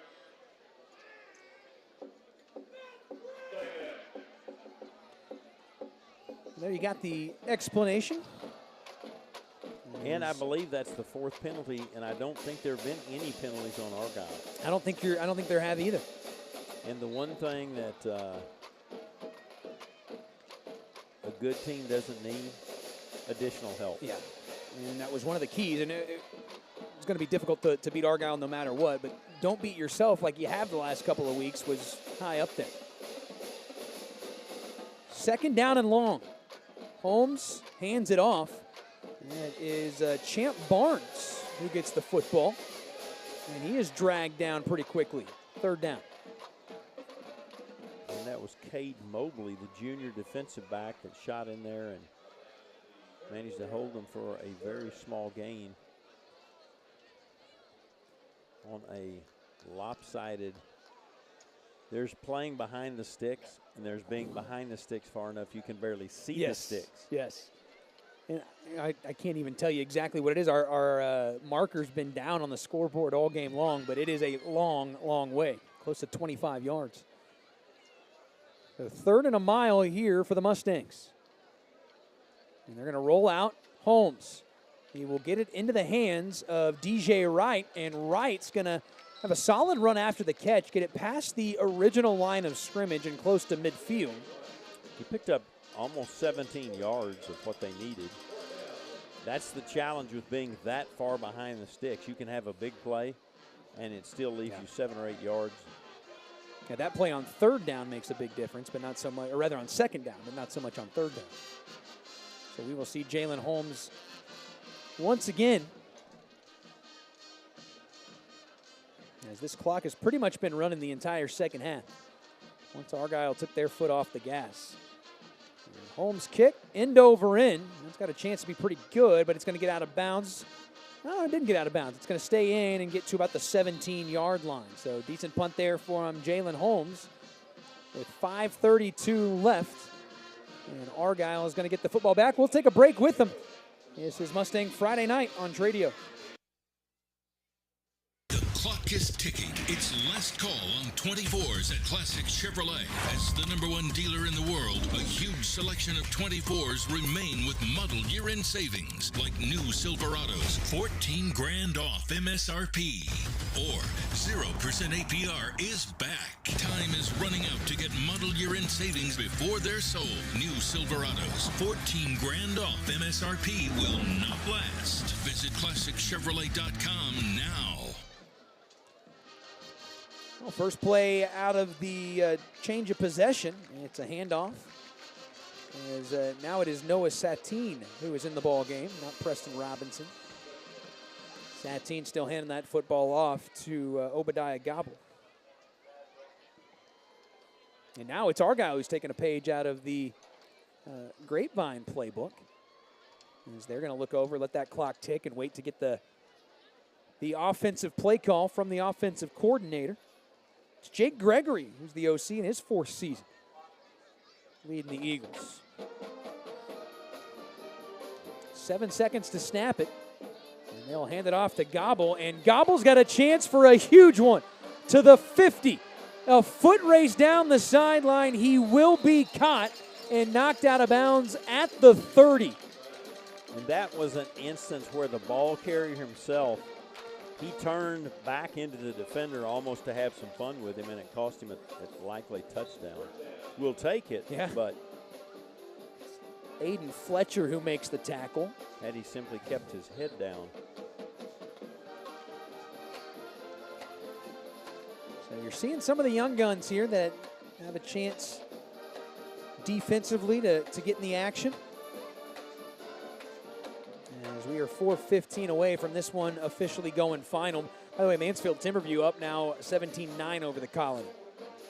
As there's a snap, and it's going to be recovered by Satine. And I don't know, it looked like a decent snap. Just hit him right in the hands. Absolute wrong place. If he'd had to jump up and get it or snag it with one hand, he might have done it masterfully. 2nd and long. As for Argyle, they're going to take on the Colony. Their schedule kind of the opposite of what Grapevine's having to do. The last 3 opponents, Burleson, Grapevine, and the Colony, towards the bottom of the district. And that's what Argyle's going to end with. There's the handoff to Gobble. And he will get up to the 35-yard line. So 3rd down and about 12. And Argyle, though they're not really protecting the lead, but they're basically running the football version of the 4 corners. Yeah. They were getting to the line of scrimmage pretty quickly. They weren't running the NASCAR offense. Well, yeah, that NASCAR offense was all they did there in that first half. And why not with all the weapons? But now they're allowing it to tick down to 7 and 8 seconds per play. Back to pass, and this throw on 3rd down is going to be short of the receiver. The intended target was Ake O'Neill, and so that will bring up a 4th down and 12. And it looks like they're going to keep the offense on the field. And that makes a lot of sense. If their punter has any strength, we've not seen him tonight to be able to make a judgment for ourselves. But you'd have to have a very strong high school kicker. A field goal from here would be 52 yards. We've seen a decent leg from Ruvalcaba, but they're going to elect to run it here on 4th down, and it is Gobble who's going to break it to the 20, to the 10, to the end zone. And Obadiah Gobble, all his yards coming in the 2nd half, and it has been a heroic 2nd half for the junior. That will likely, his first touchdown was 50 on the dot. Change. Oh, was it 50 on the dot? That one 40. So there's 90 on 2 carries. Yeah, and he had the big play that he nearly took to the house, so he's well over 100. In fact, a couple of runners over 100 yards for Argyle tonight. 61. And now we've witnessed how you get to 460 on offense per game. There you go. Yeah, that is a team that they are above their average now. They average almost 40 per game. They're at 62 points. This is the 2nd most they have scored this season. They put up 63 against Everman. And that was really the start of this dominant run for Argyle. 2:27 left at 62-7. Mustang Friday night on Tradio.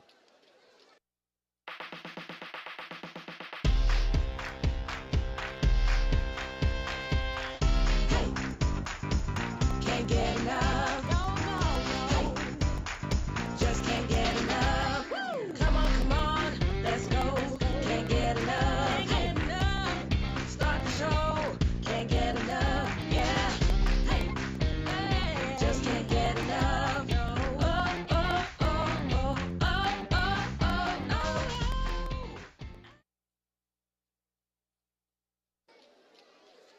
No, the second touchdown run of the day for Obadiah Gobble. 4 touchdowns on the ground and 4 through the air for Argyle. They've got the 62-7 lead, their second highest point total of the season. And the last 2 games, they beat Burleson 56-0 last week, and they're up 62-7 here. As Luke Stewart will call for the fair catch in what could potentially be the final drive, most likely will be the final drive of the game for this offense. As they will take the field. And again, what is technically that final home game of the regular season. And the rivalry game against Colleyville Heritage. That'll be coming up next week. Now, Jalen Holmes will lead the offense. Their only touchdown drive was the first drive out of the half. Made it 42-7. And then 3 touchdowns since then for Argyle. So 1st and 10 at the 25-yard line. Now hand it off. Up the middle, not much there. Jake Graham, he'll get a yard or 2. It'll be 2nd down. Now they love the future with Jake Graham. Strong kid, and just even the experience you get all year as a freshman, spending all season long on the varsity, is pretty special. And one of the coolest moments Coach DeBest said, he was always on the varsity, but he didn't have a locker until a couple of weeks into the season, and he was really excited when they were able to present him with a locker in the varsity locker room. Minute 40 left. 10 on the play clock.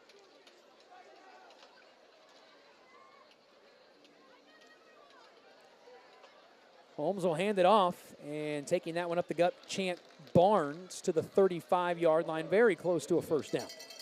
I think that's going to bring up 2nd down and 3rd down, pardon me. About probably a yard from over here. Again, Grapevine. But to have 3rd and a yard. Yes, a little bit earlier would have been nice. 3.5 quarters ago. This didn't happen too often. It was 3rd and usually 7 or 8 at minimum. And that's a tough way to play, even if you're evenly matched. But third and long is a really challenging way to play. Well, they hand it off to Jake Graham, who fights forward, gets the 1st down.